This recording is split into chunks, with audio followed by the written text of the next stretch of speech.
Hello friends, this is Mahir. Welcome to my YouTube channel Mahir Diamond Classes. Friends, आज जैसे कि आप थंबनेल में देख चुके हैं कि आज जो हम स्टार्ट करने वाले हैं रीट मेंस की, और जो सीटेट और यूपीटेट और जितने भी टीचिंग से रिलेटेड एग्ज़ाम होते हैं, लाइक DSSB का एग्ज़ाम होता है, ठीक है, और KBS, NBS, ठीक है, इस तरह के जितने भी एग्ज़ाम होते हैं, चाहे बिहार टेट होता हो या बिहार में जो level first and level second के एग्ज़ाम होते हैं, उन लेवल के लिए बेहतरीन मैराथन होने वाली है। और इसके अंदर आज हम CDP को कंप्लीट करने वाले हैं, ठीक है। CDP की एक मिनी मैराथन बोल सकते हैं इसको, क्योंकि ये हमने 500 क्वेश्चन की सीरीज स्टार्ट की है। आज पहली क्लास है इसकी, ठीक है। तो देखते हैं कितनी क्लासेस में 500 हमारे क्वेश्चन कंप्लीट होते हैं, और पर वीडियोस में लगभग आपको 60 क्वेश्चन मिलते रहेंगे गाइस, और डिटेल के साथ मिलेंगे, ठीक है। सिर्फ हमें टिक ही नहीं करना आंसरों पे, हमें उसके बारे में भी थोड़ा जानना है। तो जितने भी स्टूडेंट्स हैं, अपनी एक कॉपी ले लीजिए और एक पेन अपने पास रखिए। जो भी आपको मोस्ट लगा उसको ज़रूर से ज़रूर नोट कर लीजिए, ठीक है। ये जो मैराथन मिनी मैराथन होने वाली है बहुत बेहतरीन होने वाली है, और ये जो कंटेंट आपको मिल रहा है ये P/Qs होंगे, और इसके बेस पे हम अपनी थ्योरी को भी डिस्कस करेंगे, ठीक है। यानी कि आपको थ्योरी अलग से पढ़ने की ज़रूरत नहीं है, चाहे कैसे भी कंटेंट आपको मिलता है अलग से, उसकी कोई ज़रूरत नहीं पड़ेगी। इन्हीं क्वेश्चनों से हम वो भी कवर करते हुए चलेंगे, ठीक है। आप स्टेप बाय स्टेप इसको अच्छे से देखें, और वीडियो अगर पसंद आए तो प्लीज़ अपने फ्रेंड के साथ भी शेयर करना इसको, ठीक। और हमारे इस चैनल को ज़रूर से ज़रूर सब्सक्राइब कर लें, और बेल आइकन को प्रेस करके रखें, ताकि आने वाली न्यू वीडियो का नोटिफिकेशन आपके पास सबसे पहले पहुंच जाए, और आप वीडियो को भी सबसे पहले देख लें, ठीक है। तो गाइज़, मिलते हैं, तो सॉरी स्टार्ट करते हैं अपनी क्लास को। देखें क्वेश्चन नंबर फर्स्ट से, ठीक है। क्वेश्चन नंबर फर्स्ट है हमारा, शिक्षार्थी केंद्रित पाठ्यक्रम में निम्नलिखित में से कौन सबसे महत्वपूर्ण है। तो किसकी बात चल रही है? चाइल्ड सेंटर्ड प्रोग्राम की बात चल रही है। तो चाइल्ड सेंटर्ड का जो अभी प्रेजेंट टाइम में जो NEP 2020 में है कि चाइल्ड सेंटर्ड हमारी एजुकेशन होनी चाहिए, ठीक है। तो चाइल्ड सेंटर्ड में क्या इंपॉर्टेंट होता है? तो चाइल्ड सेंटर्ड में गाइज चाइल्ड ही इंपॉर्टेंट होता है, यानी कि ये बच्चा हमारा स्टूडेंट्स जो होता है वो इम्पोर्टेंट होता है। और चाइल्ड सेंटर जो हमारी पाठ्यक्रम होता है, इसमें बच्चे को क्या करता है, खुद से क्या करता है, सीखने के लिए मौका देती है, ठीक है। यानी कि करके सीखने पे बल मिलता है, ठीक है। एक क्वेश्चन ये बनता है हमारा, करके सीखने पर बल मिलता है। अगर चाइल्ड सेंटर्ड हमारी पाठ्यक्रम होगी तो बच्चा खुद से करके सीखने पे उसको ज़्यादा जोर दिया जाता है, ठीक है। उसको तवज्जो ज़्यादा मिलती है जब पाठ्यक्रम अकॉर्डिंग टू स्टूडेंट होगा, ठीक है। और क्या क्या कर सकता है कि जो बच्चे की रुचि है वो इंटरेस्ट कर सकता है, कि बच्चे की रुचि को इंक्रीज करेगा, ठीक है। चाइल्ड सेंटर पाठ्यक्रम जो होगा बच्चों की रुचि को क्या करेगा, इंक्रीज करेगा।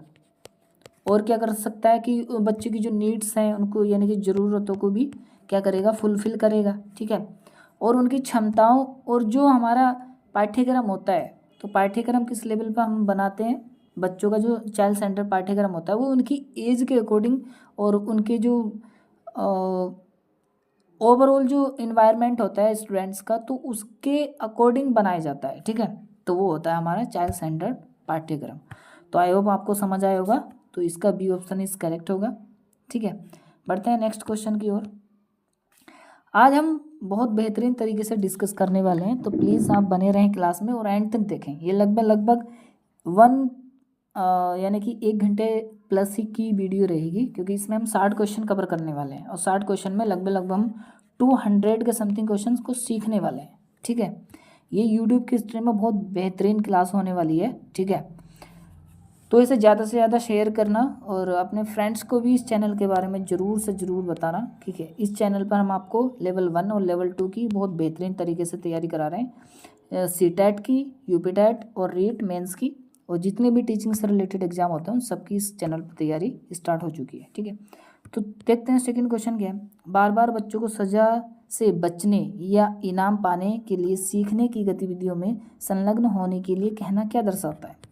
मतलब क्या है कि बच्चों को अगर उनको पिटाई से बचना है तो उनको क्या, या इनाम पाने के लिए उनको मोटिवेट करना है, तो ये क्या दर्शाता है, क्या इसको नेगेटिव पॉइंट बोल सकते हैं या पॉजिटिव। देखो ये क्या है, बच्चों को सजा से बचने के लिए, इनाम पाने के लिए सीखने की गतिविधियों में संलग्न करना, एज ए नेगेटिव पॉइंट की तरफ ही हमें दर्शा रहा है कि बच्चे इससे नेगेटिव हो सकते हैं। क्यों?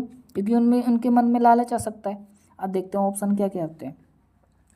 उनकी बाहरी प्रेरणा कम कर सकता है, कम करता है, यानी कि उनकी जो बाह्य या बाहरी प्रेरणा होती है उसको क्या करता है, कम करता है। ठीक है, वो ज़्यादा सोचते नहीं है, यानी कि एक्सटर्नली नहीं सोचते, इंटरनली फिर वो सोचना स्टार्ट कर देते हैं एक सीमित एरिया में ही। नेक्स्ट ऑप्शन है उनकी आंतरिक प्रेरणा को बढ़ावा देता है, ये चीज़ है। तो बच्चों को लक्ष्य प्रदान करने की बजाय महारत हासिल करने के लिए प्रति ध्यान केंद्रित करने के लिए प्रोत्साहित करता है। नेक्स्ट है बच्चों की प्रकृति, रुचि और ध्यान में शामिल होने की जिज्ञासा को कम करता है। तो इसका जो ऑप्शन राइट लग है, ऑप्शन नंबर डी करेक्ट है। कैसे? बच्चों की जो प्राकृतिक रुचियाँ और सीखने में शामिल होने वाली जिज्ञासा को क्या करता है, कम करता है। क्या? अगर हम किसी बच्चे को कहते हैं कि आपको फर्स्ट आना है और आपके फर्स्ट आने पे आपको क्या मिलेगा, एज ए इनाम आपको दिया जाएगा, तो सारे के सारे बच्चे किस होड़ में लग जाएंगे, फर्स्ट आने के चक्कर में लग जाएंगे। और वो सिर्फ एक मोटिव रहेगा, उनको फर्स्ट आना है, प्रथम आना है हमें और इनाम हमें मिल जाएगा। तो वो क्या करेंगे, एक लिमिटेड ही नॉलेज को गेन करेंगे, आउटर गेन करना बहुत मुश्किल हो जाएगा उनके लिए। तो option number D is correct होगा। ठीक है, नेक्स्ट क्वेश्चन नंबर है हमारा थर्ड, इसके सारे ऑप्शन देख लें। ये देखें, आरटी अधिनियम 2009 के अनुसार शिक्षकों के लिए प्रेरित सप्ताह में काम के कितने घंटे निर्धारित किए गए हैं। इसका मतलब ये कि आरटी एक्ट जो होता है 2009 में, कि कितने घंटे शिक्षकों को, यानी कि 7 दिन में काम करने के लिए निर्धारित किए गए हैं। कितने घंटे हैं? 40 घंटे हैं, 42 घंटे हैं, 45 घंटे, या फिर नेक्स्ट वन देख लेते हैं क्या है, 48 घंटे। तो कितने घंटे निर्धारित किए गए हैं आरटी एक्ट 2009 में? तो 45 घंटे निर्धारित किए गए हैं। Option number C is correct होगा। ठीक है, ये क्या है, न्यूनतम घंटे हैं। ठीक है, तो एक शिक्षक को एक सप्ताह में 45 घंटे देने ही देने हैं। ठीक, एक सप्ताह में। तो option number C is correct होगा। ओके, बढ़ते हैं नेक्स्ट क्वेश्चन की ओर। फोर्थ क्वेश्चन नंबर देखें, निम्न में से कौन सा एक उत्तम परीक्षण की विशेषताओं से भिन्न है। ठीक है, तो विश्वसनीयता, वैधता, वस्तुनिष्ठता या अभिक्षमता। अब देखो गाइस, आप कभी भी क्वेश्चन को पढ़ रहे हैं, अगर आप फंस रहे हैं क्वेश्चन में, ठीक है, जैसे कि विश्वसनीयता, जो न्यू स्टूडेंट्स होंगे उनको पता नहीं होगा विश्वसनीयता क्या होता है, वैधता क्या होता है, वस्तुनिष्ठता और अभिक्षमता, चारों के बारे में नहीं पता होगा जो एज ए फ्रेशर बच्चे होंगे। ठीक है, जो फर्स्ट टाइम अपना सीटेट या यूपीटेट देने वाले हैं, या रीट वो देने वाले हैं, या रीट मेंस को देने वाले हैं। ठीक है, तो विश्वसनीयता कभी भी आपको, अगर आप फंसे तो उसकी इंग्लिश जरूर देखे करें। तो विश्वसनीयता को बोलते हैं रिलायबिलिटी। क्या बोलते हैं? रिलायबिलिटी। ठीक है, तो ये विश्वसनीयता की इंग्लिश होती है। और जो वैधता होती है वो होती है हमारी वैलिडिटी। ठीक है, वैसे वैधता और वैसे वैलिडिटी। ठीक है, तो ये चीज़ आप याद रख लेना। और वस्तुनिष्ठता क्या होती है हमारी? ऑब्जेक्टिविटी होती है। ठीक है ना, ऑब्जेक्टिविटी। ठीक, और जो अभिक्षमता होती है उसको बोलते हैं एप्टीट्यूड। क्या बोलते हैं इंग्लिश में? एप्टीट्यूड। ठीक है, तो इन चीज़ों को आप ज़रूर एक नोटबुक में कहीं किसी पेज पे आप इसको नोट कर लें। ठीक है, विश्वसनीयता को बोलते हैं रिलायबिलिटी, वैधता को बोलते हैं वैलिडिटी, और वस्तुनिष्ठता को बोलते हैं ऑब्जेक्टिविटी, और अभिक्षमता को बोलते हैं एप्टीट्यूड। ठीक है, तो इनमें कौन सा भिन्न है ये हमें फाइंड करके बताना है। तो जो विश्वसनीयता होती है, वैधता होती है और वस्तुनिष्ठता होती है, ये तीनों क्या होते हैं? एक ही रूल के साथ काम करते हैं। ठीक है, और जो अभिक्षमता होती है, अभिक्षमता क्या है? इनसे डिफरेंट है। तो यही हमें फाइंड करना था। अब जैसे कि देखें, एक एक के बारे में हम पढ़ते हैं कि विश्वसनीयता क्या होती है। आप इसको नोट करके चलें। ठीक है, मेरी बात को आप सुन के नोट करें, चाहे लिखने में थोड़ा सा आपको प्रॉब्लम हो जाए, या यहाँ पे डिस्प्ले पे आपको प्रॉब्लम हो लिखने में, क्योंकि राइटिंग थोड़ी सी इजीली नहीं आ पा रही, सही है ना, साफ़ नहीं है, इस वजह से आप मेरे जो वर्ड्स हैं उसको ध्यान दें। तो विश्वसनीयता किसे कहते हैं इसके बारे में पढ़ते हैं एक एक करके। तो जो विश्वसनीयता होती है गाइज, ये जो हमारा बिहेवियर होता है, इसमें क्या होती है? एक सटीकता और स्थिरता को पैदा करती है विश्वसनीयता। मतलब कि जैसे कि आपका मैंने एग्ज़ाम लिया, सपोज आपका एग्ज़ाम हो रहा है। ठीक है, आपके स्कूल में, और मैंने फर्स्ट टाइम आपका एग्ज़ाम लिया तो आपके आए 50 मार्क्स, कितने में से, आउट ऑफ 100 में से। फिर मैंने सेकंड टाइम आपका एग्ज़ाम लिया, वही वाला एग्ज़ाम, तो फिर से आपके कितने आए, 50 मार्क्स आए। तो इससे आपको क्या पता चल रहा है कि विश्वसनीयता उसको कहते हैं कि आपका जितनी बार भी मूल्यांकन या आपका परीक्षण किया जाए, आप सेम अंक लेके आएँ, मतलब सेम रिजल्ट आपका हो, तो उसको बोलते हैं विश्वसनीयता। ठीक है, आप समझे, सिंपल वे में समझाते हैं कि अगर आपका एक बार परीक्षण करने के बाद पुनः वही अगर परीक्षण में वही आपका उत्तर आते हैं, मतलब आपने 50 क्वेश्चन ठीक ही थे, 50 नंबर आए, तो दोबारा भी 50 ही नंबर आए, उसको बोलते हैं विश्वसनीयता। ठीक, नेक्स्ट बढ़ते हैं वैधता। अब वैधता किसे कहते हैं, जो हमारा परीक्षण होता है, ठीक है, जो हमारा टेस्ट होता है, वो अगर वैलिड है, यानी कि एक उसका क्या होता है, एक वैलिड पॉइंट होता है, मतलब कि उस जो हमारा पेपर है उसका मोटिव क्या है, यानी कि एक वैलिडेशन को शो करता है। ठीक है, जैसे कि सपोज अगर मैं आपका एग्ज़ाम ले रहा हूँ, तो मैं एग्ज़ाम किस लिए ले रहा हूँ, ताकि आप पास हो जाओ। ठीक है, पास होकर नेक्स्ट क्लास में चले जाए। तो अगर हमारे जो परीक्षण है उसका मेन मोटिव ये चीज़ है कि आप पास होकर नेक्स्ट क्लास में चले जाओ, यानी कि एक वो वैलिड है, नॉन वैलिड नहीं होता है, कि उसकी एक वैलिडिटी, यानी कि वो परीक्षण वैध है, तो उसको बोलते हैं वैधता, मतलब वैलिडिटी। ठीक है, बढ़ते हैं नेक्स्ट क्वेश्चन की ओर। इसका जो नेक्स्ट टॉपिक है वस्तुनिष्ठता। अब वस्तुनिष्ठता क्या होती है ये भी देख लेते हैं।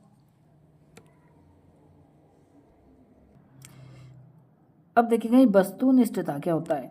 तो वस्तुनिष्ठता के बारे में हम जान रहे थे कि वस्तुनिष्ठता उसे कहते हैं कि जैसे कि आपका एक क्वेश्चन मैंने आपसे पुटअप किया कि भाई ताजमहल किसने बनवाया, तो बस ताजमहल किसने बनवाया आपने बता दिया, शाहजहाँ ने बनवाया। ठीक है, तो ये क्या है, हमारा एक लिमिटेड आपको आंसर प्राप्त है, तो इसलिए क्या कहा जा सकता है इसको कि एक लिमिटेड आपको ज्ञान है, उसको ही क्या बोलते हैं, वस्तुनिष्ठता ही कहते हैं। यानी कि आप एक्सटर्नली आपको सोचने पर मजबूर नहीं कर रहा है, इसका आंसर का एक ही उत्तर है। ठीक है, ये फिक्स है। तो जो भी हमारा बिल्कुल फिक्स आंसर होता है, मतलब उसका एक ही आंसर होता है। ठीक है, उसको अलग तरीके से हम सोच नहीं सकते, तो उसको बोलते हैं ऑब्जेक्टिविटी।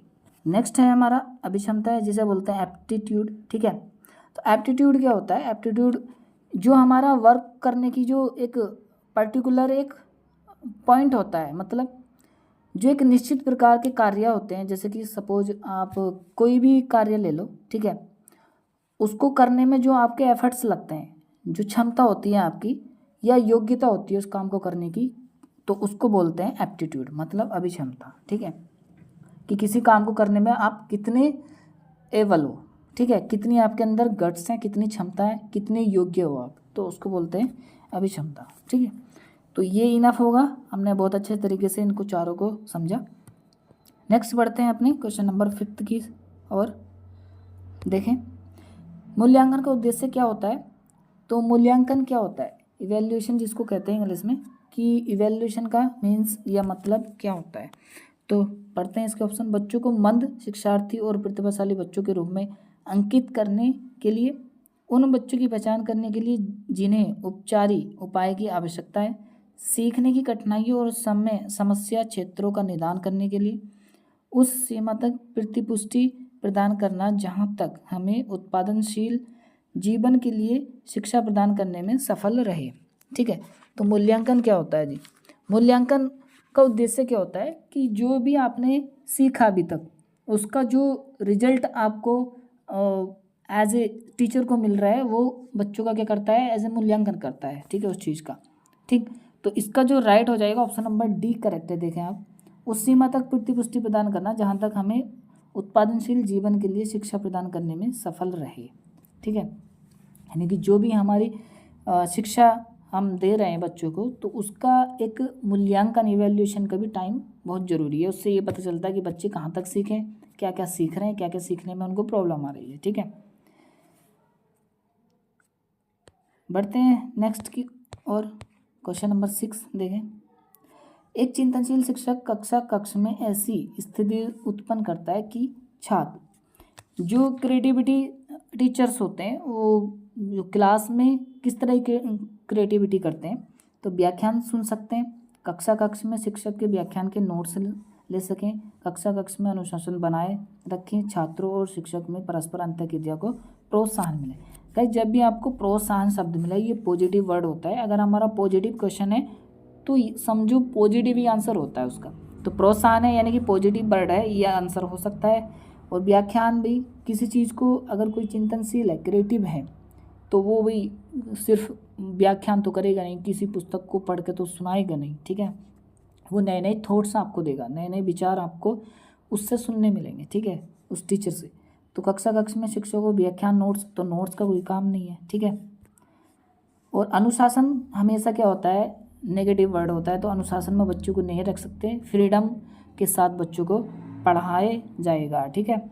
छात्रों और शिक्षक में परस्पर अंतःक्रिया और प्रोत्साहन मिले, तो option number D is correct. Next question number है हमारा 7। क्रियात्मक अनुसंधान का अर्थ है। अब क्रियात्मक अनुसंधान को इंग्लिश में बोलते हैं एक्शन रिसर्च। तो इसकी जो इंग्लिश वर्ड है ये जरूर आप नोट करें। एक्शन बोलते हैं क्रियात्मक और अनुसंधान होता है रिसर्च, ठीक है। तो इसको ऑप्शन देखते हैं। एक अनुदैर्ध्य अनुसंधान होता है, एक अनुप्रयुक्त अनुसंधान होता है, एक शोध जिससे तत्काल समस्या को हल किया जा सके, सामाजिक आर्थिक उद्देश्य के साथ एक शोध। तो इसके बारे में थोड़ा जानते हैं कि जो क्रियात्मक अनुसंधान होता है वो क्या होता है। जो भी हमारा शोध होता है ना, उसका जो इमीडिएटली उसको सोल्व कर दे, वही क्या होता है, क्रिएटिव अनुसंधान होता है। मतलब कि जैसे कि मैंने कोई आपको एक ऐसा क्वेश्चन दिया जो मैथ का क्वेश्चन दिया, ठीक है, वो थोड़ा सा क्या हुआ, क्रिएटिविटी पे बेस्ड था। मतलब कि मैंने दे दिया आपको कि आप जो एक दिया मैंने कि फोर्थ पाइथागोरस प्रमेय को क्या करना है, सोल्व करना है। इस तरीके से एक नए तरीके से आपको सोल्व करके दिखाना है। सपोज ये एग्जाम दिया तो आपने एक क्रिएटिव तरीके से उसको सोल्व किया, तो वो होता है हमारा क्रिएटिव अनुसंधान, ठीक है। तो इसका जो राइट आंसर होगा वो होगा ऑप्शन नंबर सी, एक शोध जिससे तत्काल समस्या को हल किया जा सके, ठीक है, वो होता है जो हमारा क्रियात्मक अनुसंधान। नेक्स्ट क्वेश्चन नंबर है हमारा 8। एनसीएफ 2005 के अनुसार एक शिक्षक की भूमिका होनी चाहिए। तो टीचर्स की क्या भूमिका होनी चाहिए अकॉर्डिंग टू एनसीएफ 2005? अनुमोदक, सुविधादाता, आधिकारिक, तानाशाह। तो क्या होता है अकॉर्डिंग टू एनसीएफ 2005 के अकॉर्डिंग सुविधादाता होता है, मतलब फैसिलिटेटर, ठीक है। टीचर क्या होता है, एक एज ए फैसिलिटेटर है, उसको टीचर नहीं भी नहीं कह सकते आप, ठीक है। क्या है FACIL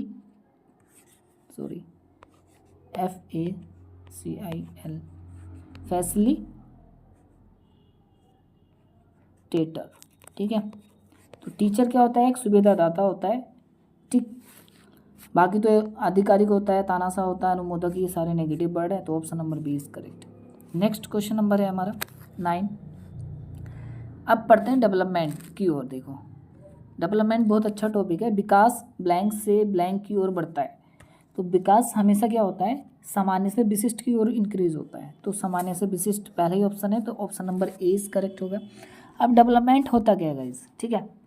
तो डेवलपमेंट के बारे में थोड़ा सा पढ़ते हैं, आप नोट करना है इसके बारे में। डेवलपमेंट क्या होता है, जब से आपका जन्म होता है और जब तक आपकी मृत्यु ना हो जाए, मतलब कि जन्म से टॉम तक, ठीक है ना, ये बोल सकते हैं आप।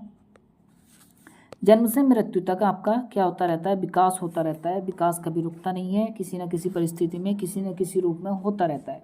वृद्धि एक लिमिटेड सोर्स होती है, वृद्धि एक टाइम पे आके रुक जाती है, उसके बाद नहीं होती है, ठीक है। लेकिन विकास अनलिमिटेड होता है जब तक आपकी डेथ ना हो जाए। तो अब विकास के बारे में और क्या कि क्या होता है, निरंतर चलने वाली प्रक्रिया होती है, इसको बोल सकते हैं निरंतर चलने वाली प्रक्रिया है।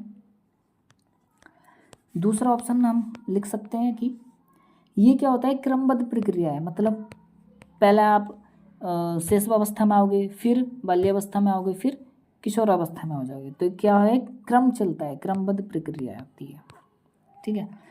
और क्या कहते हैं, सामान्य से विशिष्ट की ओर थर्ड नंबर पे आ जाएगा हमारा। और नेक्स्ट क्या होता है, ये विकास में क्या है, एक मैच्योरिटी होती है, परिपक्वता। और क्या होता है, जैसे कि लर्निंग होती है, वो बहुत महत्वपूर्ण होती है, ठीक है, विकास के अंदर। तो और डेवलपमेंट क्या होता है, ये इंटीग्रिटी होता है, मतलब एकीकृत भी होता है, ठीक है। और नेक्स्ट विकास एक मोस्ट इम्पोर्टेंट पॉइंट, इसको जरूर नोट करें आप। विकास जो होता है मात्रात्मक और गुणात्मक दोनों होता है। विकास क्या होता है, मात्रात्मक और गुणात्मक दोनों होता है, लेकिन वृद्धि अगर आपको आ जाए तो वृद्धि सिर्फ मात्रात्मक होती है, ठीक है। और विकास जैसे कि हमने बताया कि विकास एक निश्चित दिशा में होता है, यानी क्रमबद्ध तरीका मीन्स होता है कि एक निश्चित दिशा में इसका क्रम होता है। तो क्या होता है, ये भी लिख सकते हैं, निश्चित दिशा में विकास होता है, ठीक है। तो ये सारे के सारे पॉइंट आप नोट कर सकते हैं, बहुत इंपॉर्टेंट है ये विकास, बहुत क्वेश्चन इससे बनते हैं। नेक्स्ट क्वेश्चन नंबर है हमारा 10। सिर से पैर का क्रम विकास के किस सिद्धांत का वर्णन करता है? ऑप्शन ए समीप दूर अभिमुखी दिशा, ऑप्शन बी सिर पदाभिमुखी दिशा, अंतर्वैयक्तिक भिन्नताएं और अंतरावैयक्तिक भिन्नताएं। इनमें थोड़ा सा ही अंतर है, एक वर्ड का अंतर है सिर्फ, ठीक है। तो विकास जो सिर से पैर की का क्रम होता है उसका सिद्धांत किस सिद्धांत का नाम होता है, किसका वर्णन करता है? अगर विकास सिर से पैर की ओर होता है तो इसको बोलते हैं सेफेलोकॉर्डल। क्या कहते हैं इंग्लिश में? सेफेलोकॉर्डल कहते हैं, यानी कि ऑप्शन नंबर 20 करेक्ट होता है। मतलब सिर पदाभिमुख दिशा, ठीक है। तो इसको इंग्लिश में आप याद रखना, सैसे सिर सैसे सफेलो, ठीक है। आप कभी नहीं बोलोगे सैसे सिर और सैसे सफेलो, सी फॉर सफेलो, ये याद रख सकते हैं आप, कभी नहीं बोलोगे। और आ जाए आपका कि जो केंद्र से बाहर की ओर होता है तो वो होता है प्रोक्सिमो डिस्टल। क्या होता है? केंद्र से बाहर की ओर कौन सा होता है? तो केंद्र से बाहर की ओर कौन सा होगा विकास? तो उसको बोलते हैं प्रोक्सिमो डिस्टल, जिससे बोलते हैं समीपस्थ दूर अभिमुख, ठीक है। बढ़ते हैं नेक्स्ट क्वेश्चन की ओर। Question number 11। प्रकृति एवं पोषण विवाद निम्नलिखित में से किससे संबंधित है? ऑप्शन ए आनुवंशिकी एवं वातावरण, बी व्यवहार एवं वातावरण, सी वातावरण एवं जीव विज्ञान और डी वातावरण एवं पालन पोषण। तो जो प्रकृति एवं पोषण विवाद है तो इसका कौन सा राइट हो जाएगा? तो जो होता है हमारा आनुवंशिकी यानी कि हेरिडिटी और इन्वायरमेंट, तो option number A is correct होगा। अब आनुवंशिकी क्या होती है? आनुवंशिकी वो होती है जो हमारे पेरेंट्स से हमारे अंदर जो भी उनकी एज ए बोल सकते हैं कि जैसे हमारे पेरेंट्स के अंदर गुण हैं, कुछ गुण वो भी हमारे अंदर हो, जैसे कि उनकी तरह काम को करना, सोचना, या इस तरह की जो भी चीज़ें होती हैं वो किसके अंदर आती हैं? आनुवंशिकी के अंदर आती हैं, ठीक है। और वातावरण तो आप जानते हैं इन्वायरमेंट क्या होता है? इन्वायरमेंट वो होता है जहाँ पे आप रह रहे हैं, जहाँ और वहाँ से आप कुछ सीख रहे हैं, इन्वायरमेंट के थ्रू कुछ आप सीख रहे हैं। जैसे कि आप अपने घर वालों से एक इन्वायरमेंट मिलता है, आस पड़ोस या किसी आप कहीं पे खेलने जाते हैं वहाँ से सीख रहे हैं, ठीक है। तो वो ऐसे क्या होता है? इन्वायरमेंट होता है। तो वहाँ से जो भी आपको सीखने मिलता है, ठीक, वो सारे के सारे एकदम वातावरण के अंदर, और जो आपके पूर्वजों से आपको मिला है सिंपल वे में, तो वो होता है आनुवंशिकी, ठीक है। नेक्स्ट क्वेश्चन की ओर बढ़ते हैं। Question number 12। क्वेश्चन नंबर 12 देखें क्या है? निम्नलिखित में से कौन सा या कौन से कथन असत्य है, ठीक है। हमें असत्य फाइंड करना है, यानी कि फॉल्स कौन सा है इसमें। ऑप्शन ए, यह समझना जरूरी नहीं प्रत्येक बच्चा एक अद्वितीय है। क्या है? यह समझना हमें जरूरी नहीं है कि प्रत्येक बच्चा क्या है? अद्वितीय है, ठीक है। ऑप्शन बी, बच्चा एक एकीकृत पूर्ण के रूप में विकसित होता है। पॉजिटिव पॉइंट लग रहा है हमें, यानी कि असत्य बताना मतलब नेगेटिव। तो नेगेटिव अभी देखो क्या है, यह समझना जरूरी नहीं कि प्रत्येक बच्चा अद्वितीय है, भी ये तो नेगेटिव पॉइंट है ना। तो ये हमारा आंसर हो सकता है। ए, बच्चा एकीकृत पूर्ण रूप से विकसित होता है, तो ये पॉजिटिव है, तो ये तो होगा नहीं, ठीक है। विकास के लिए पहलू में किसी समस्या की दूसरी यानी कि दूसरों से प्रभावित करने की संभावना होती है, यानी कि विकास का एक जो पहलू में किसी समस्या की दूसरे को प्रभावित करने की क्या होती है? संभावना होती है। तो ये भी क्या पॉजिटिव है? ये भी नहीं होगा। विकास एक अनुक्रमिक प्रक्रिया, तो अभी हमने पढ़ा था कि विकास क्या है? क्रमबद्ध प्रक्रिया, तो ये भी नहीं होगा। तो इसमें हमें नेगेटिव बताना था, तो नेगेटिव सिर्फ एक है, पहला।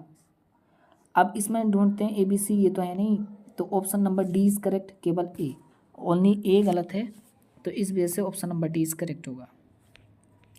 नेक्स्ट क्वेश्चन नंबर है हमारा 13। ब्लैंक तब होता है या होती है जब परिपक्वता और अनुभव के कारण मनुष्य में क्रमबद्ध और प्रगतिशील परिवर्तन होते हैं। तो वृद्धि आएगा, विकास, शारीरिक बदलाव या मानसिक परिवर्तन। तो 13 का कौन सा राइट हो जाएगा? तो देखो डेवलपमेंट जब होता है ना, जब विकास होता है,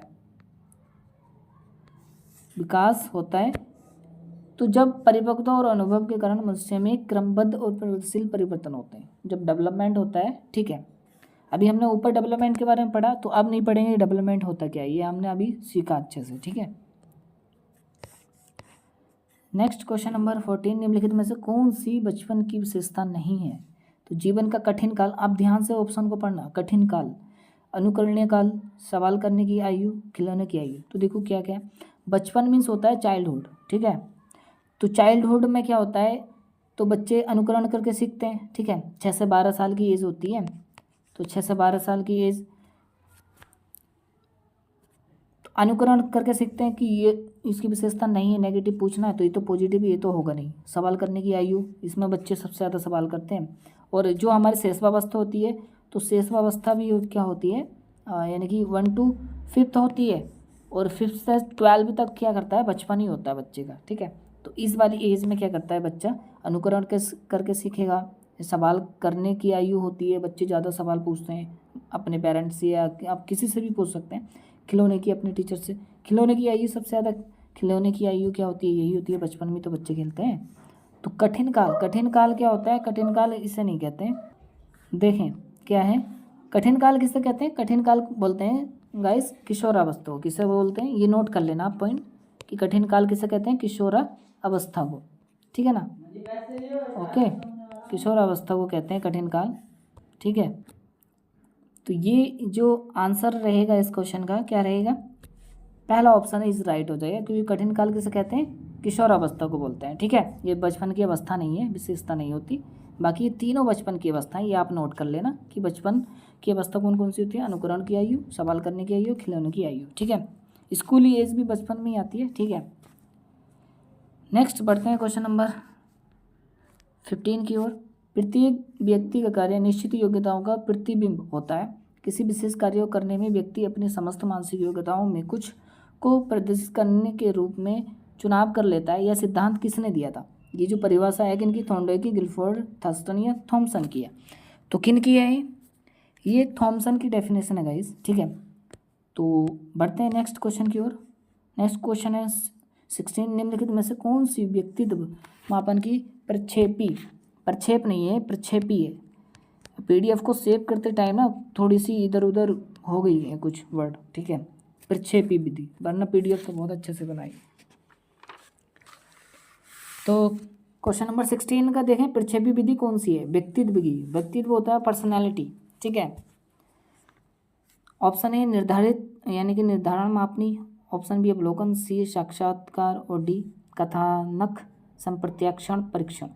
अब देखो इसका नाम जो है ना थोड़ा सा अजीब है, ये मैंने TAT लिख दिया ताकि बच्चे आसानी से इसको फाइंड कर लें, तो इस वजह से आपको पता चल गया होगा कि इसका आंसर कौन सा है। प्रक्षेपी विधि क्या होती है, व्यक्ति मापन की प्रक्षेपी विधि होती है टैट, यानी कि थीमेटिक अपरसेप्शन टेस्ट। इसकी फुल फॉर्म होती है टैट की, आप फुल फॉर्म लिख लें, क्या है, थीमेटिक, देखें ध्यान से स्पेलिंग को, थीमेटिक अपरसेप्शन टेस्ट, अपरसेप्शन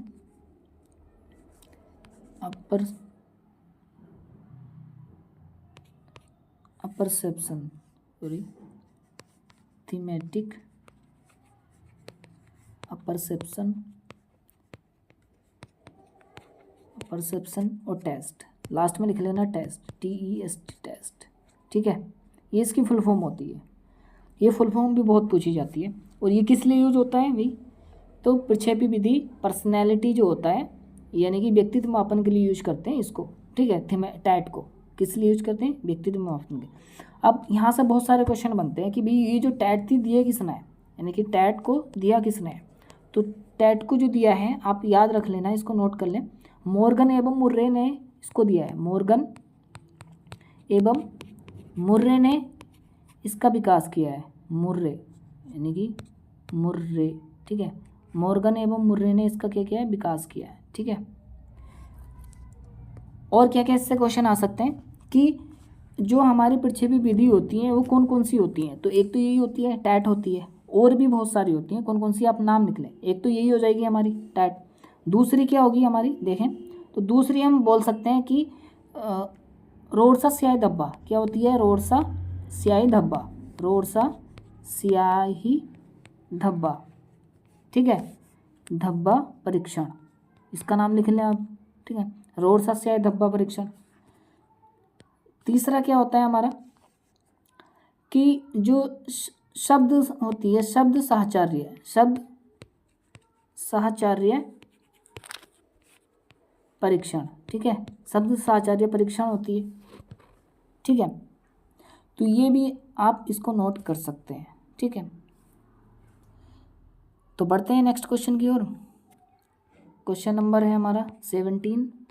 प्रतिभाशाली बालक की बुद्धि लब्धि कितनी होती है? बहुत ही इंपॉर्टेंट क्वेश्चन है ये, जरूर से जरूर हर साल ये पूछा जाता है हर एग्जाम के अंदर, ठीक है। इससे एक क्वेश्चन तो जरूर ही आता है। आज इसको ख़त्म कर देंगे पूरा, ठीक है। 1 नंबर आपका 100% आज श्योर हो जाएगा, 100%। तो प्रतिभाशाली बालक की बुद्धि लब्धि कितनी होती है? आप ध्यान रखना, 140 प्लस होती है, 140 या 140 प्लस क्या होती है? प्रतिभाशाली बालक की बुद्धि लब्धि होती है। तो ऑप्शन नंबर 20 करेक्ट हो गया, ठीक। अब पढ़ते हैं इसके बारे में, ठीक है। एक टर्मन वैज्ञानिक है, तो उनके अकॉर्डिंग क्या होता है, उन्होंने बहुत सारी क्या दी? बुद्धि लब्धियाँ दी। तो टर्मन के अकॉर्डिंग यही होती है कि प्रतिभाशाली बालक की बुद्धि लब्धि कितनी है? 140। और टर्मन के अकॉर्डिंग ही मेनली सारी पूछी जाती है, नहीं भी लिखा है तब भी टर्मन के अकॉर्डिंग ही आपको लगाना है आंसर, वही आंसर करेक्ट होता है। अब देखें ध्यान से, सबसे पहले हम पढ़ते हैं कि हमारी जो होती है 90 to 110, मतलब 90 से 110 बुद्धि लब्धि जो IQ होता है, तो उसको बोलते हैं सामान्य बुद्धि। क्या बोलते हैं? सामान्य बुद्धि। लिखने की थोड़ी सी प्रॉब्लम हो रही है गाइस। एक तो देखो हमें अरेंज करना है अपना मार्कर, जो पेन होता है लिखने वाला, उसको जल्द से जल्द हम कोशिश करेंगे कि उसको बाय कर लें, ठीक है। तो प्लीज़ गाइस सपोर्ट कीजिए हमें, अपना एक एज ए बेहतरीन इस चैनल को बनाने के लिए हमें सपोर्ट कीजिए, ठीक है। हमें सुपर थैंक्स कर सकते हैं आप, ठीक। और इस वीडियो को ज़्यादा से ज़्यादा शेयर कीजिए आप, और ज़्यादा से ज़्यादा अपने फ्रेंड्स के पास इस वीडियो को भेजिए, ठीक है। तो सामान्य बुद्धि लब्धि कितना होता है? 90 to 110। नेक्स्ट होता है हमारा, देखें हम देखो, जैसे कि हमने लिखा 90 से 110, तो 90 से 110 क्या होता है? सामान्य होता है, ठीक है।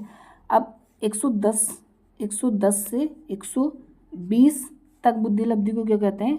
इसको बोलते हैं तीव्र बुद्धि, ठीक है। क्या बोलेंगे? तीव्र बुद्धि या बोलेंगे, या फिर उत्कृष्ट बुद्धि बोलते हैं, ठीक है। क्या बोलते हैं? उत्कृष्ट बुद्धि, ठीक है। 120 से 140 क्या बोलेंगे? आप ये नोट करते चलें, 120 से 140 क्या बोलेंगे? प्रखर बुद्धि बोलेंगे। क्या बोलेंगे? अति तीव्र बुद्धि बोलेंगे, ठीक है। और 140 से अधिक, 140 से अधिक को क्या कहते हैं? या तो 140 हो या 140 से अधिक, उसको बोलते हैं प्रतिभाशाली बुद्धि। क्या बोलते हैं? 140 प्लस क्या होती है? प्रतिभाशाली बुद्धि होती है, ठीक है। अब बढ़ते हैं 90 से और 110 के नीचे। नीचे जानकारी आप बहुत इंपॉर्टेंट होती है। मेनली 3 क्वेश्चन ज़्यादा आते हैं। एक तो 140 वाला आता है कि प्रतिभाशाली का, एक 90 से 110 होती है, किन की होती है? सामान्य बुद्धि, जो सामान्य बच्चे की बुद्धि लब्धि को बोलते हैं 90 से 110। इसके नीचे आता है 80 से 90। क्या आता है? 80 से 90, ये होता है मंद बुद्धि बच्चे। क्या होती है? मंद बुद्धि, ठीक है। तो ये बहुत पूछा जाता है मंद बुद्धि, आप इसको भी नोट कर लें। 80 से 90 क्या होती है? मंद बुद्धि। अब इसके नीचे आते हैं कि 80 से 90 हो गया, 70 से 80 आएगा। 70 से 80 तक की बुद्धि को क्या कहते हैं? इसको बोलते हैं निर्बल बुद्धि। क्या बोलेंगे? निर्बल बुद्धि, ठीक है, निर्बल बुद्धि। आप नोट करते चलिए क्वेश्चन। और इसके नीचे क्या आएगा? 50 से 70 आएगा, ठीक है। तो 50 से 70 को क्या कहते हैं? मूर्ख। क्या बोलते हैं? मूर्ख। और इसके नीचे 50 से 70 हो गया। अब 25 से 50 तक, 25 से 50 तक के को क्या कहते हैं? यानी कि मूढ़ कहते हैं, ठीक है। और अगर हमारा 25 से भी नीचे है तो उसे बोलते हैं भाई महामूर्ख या फिर जड़ बुद्धि। क्या बोलेंगे?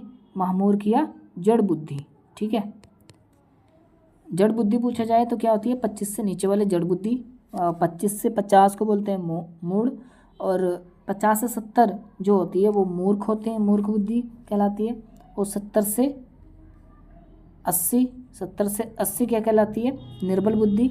और यानी कि 80 से 90 मंद बुद्धि, 90 से 110 सामान्य बुद्धि, और 110 से 120 उत्कृष्ट बुद्धि या तीव्र बुद्धि, और 120 से 140 यानी कि अति तीव्र बुद्धि या फिर प्रखर बुद्धि बोलते हैं। ठीक है, और 140 से अधिक प्रतिभाशाली बुद्धि। तो ये सारी की सारी बुद्धियाँ होती हैं। नेक्स्ट बढ़ते हैं क्वेश्चन नंबर की ओर 18। स्कूल को व्यक्तिगत भिन्नताओं का ध्यान रखना चाहिए क्योंकि प्रत्येक छात्र को विशिष्ट महसूस करवाने हेतु, छात्र के बीच अंतर कम करने हेतु, छात्रों एवं छात्राओं की दिशाओं यानी कि जो क्षमता छात्रों की दक्षताओं और प्रदर्शन को नहीं जानने के लिए, समझने के लिए छात्र सीखने में समर्थ या असमर्थ क्यों हो रहा है। तो स्कूल में जो व्यक्तिगत भिन्नताएं का ध्यान रखना चाहिए, उससे क्या हमें रिजल्ट मिलेगा, क्या रिजल्ट मिलेगा, रिजल्ट यही तो मिलेगा कि बच्चे जो समझने की, उनके सीखने की क्षमताएं हैं, वो समर्थ या असमर्थ क्यों हो रहे हैं, उनको जानने में मदद मिलेगी। तो option number D is correct होगा। नेक्स्ट क्वेश्चन नंबर की ओर बढ़ते हैं 19। 16 वर्ष की आयु का एक बच्चा जिसकी बुद्धि लब्धि परीक्षण 75 अंक प्राप्त करता है, उसकी मानसिक आयु कितनी होगी। ठीक है, बहुत इंपॉर्टेंट क्वेश्चन है, वेरी वेरी इंपॉर्टेंट क्वेश्चन है। इसमें क्या लिखा है कि एक बच्चे की बुद्धि आईक्यू दे रखा है, सिंपल शब्दों में समझो कि क्या दे रखा है, बुद्धि लेवल दे रखा है कितना है, 75। ठीक, हमें उसकी क्या निकालनी है, मेंटल एज निकालनी है, मानसिक आयु निकालनी है। तो आपने पढ़ा होगा, नहीं पढ़ा तो अब पढ़ लें कि बुद्धि लब्धि को बोलते हैं आईक्यू लिख देता हूँ मैं शॉर्ट में। आईक्यू बराबर होता है कि मानसिक आयु, ये फॉर्मूला होता है, ये याद रखना ही रखना है आपको। मानसिक आयु बटे वास्तविक आयु क्या होता है, मानसिक आयु बटे वास्तविक, यानी कि आईक्यू बराबर होता है मानसिक आयु बटे वास्तविक आयु इंटू 100 क्या होता है, मानसिक आयु बटे वास्तविक आयु इंटू 100। अब देखो मानसिक आयु हमें निकालनी है, तो मानसिक आयु, अब फॉर्मूला याद रखना आप, हमें मेंटल एज कितनी दे रखी है, इधर क्या है बुद्धि लब्धि लिखा था हमने लेफ्ट हैंड, तो लेफ्ट हैंड कितना है 75 75 दे रखी है। तो मानसिक आयु निकालनी है, उसको एक्स मान लिया मैंने। ठीक है, और हमें क्या दे रखी है, बच्चे की 16 वर्ष की आयु का बच्चा है, जो भी बच्चे की एज होगी, ये भी नहीं लिखा ना वास्तविक एज है, उसने ये कह रखा कि 16 वर्ष का है, तो 16 वर्ष का या 17 या 18 वर्ष वो क्या होती है वास्तविक आयु, तो वो लिख लेंगे 16 इंटू 100 से मल्टीप्लाई। अब देखो काटते हैं, 25 थी 75 और 25 चौके 100। ठीक है, इस 4 से ये 4 बार कट जाएगा, क्रॉस मल्टीप्लाई हो जाएगी।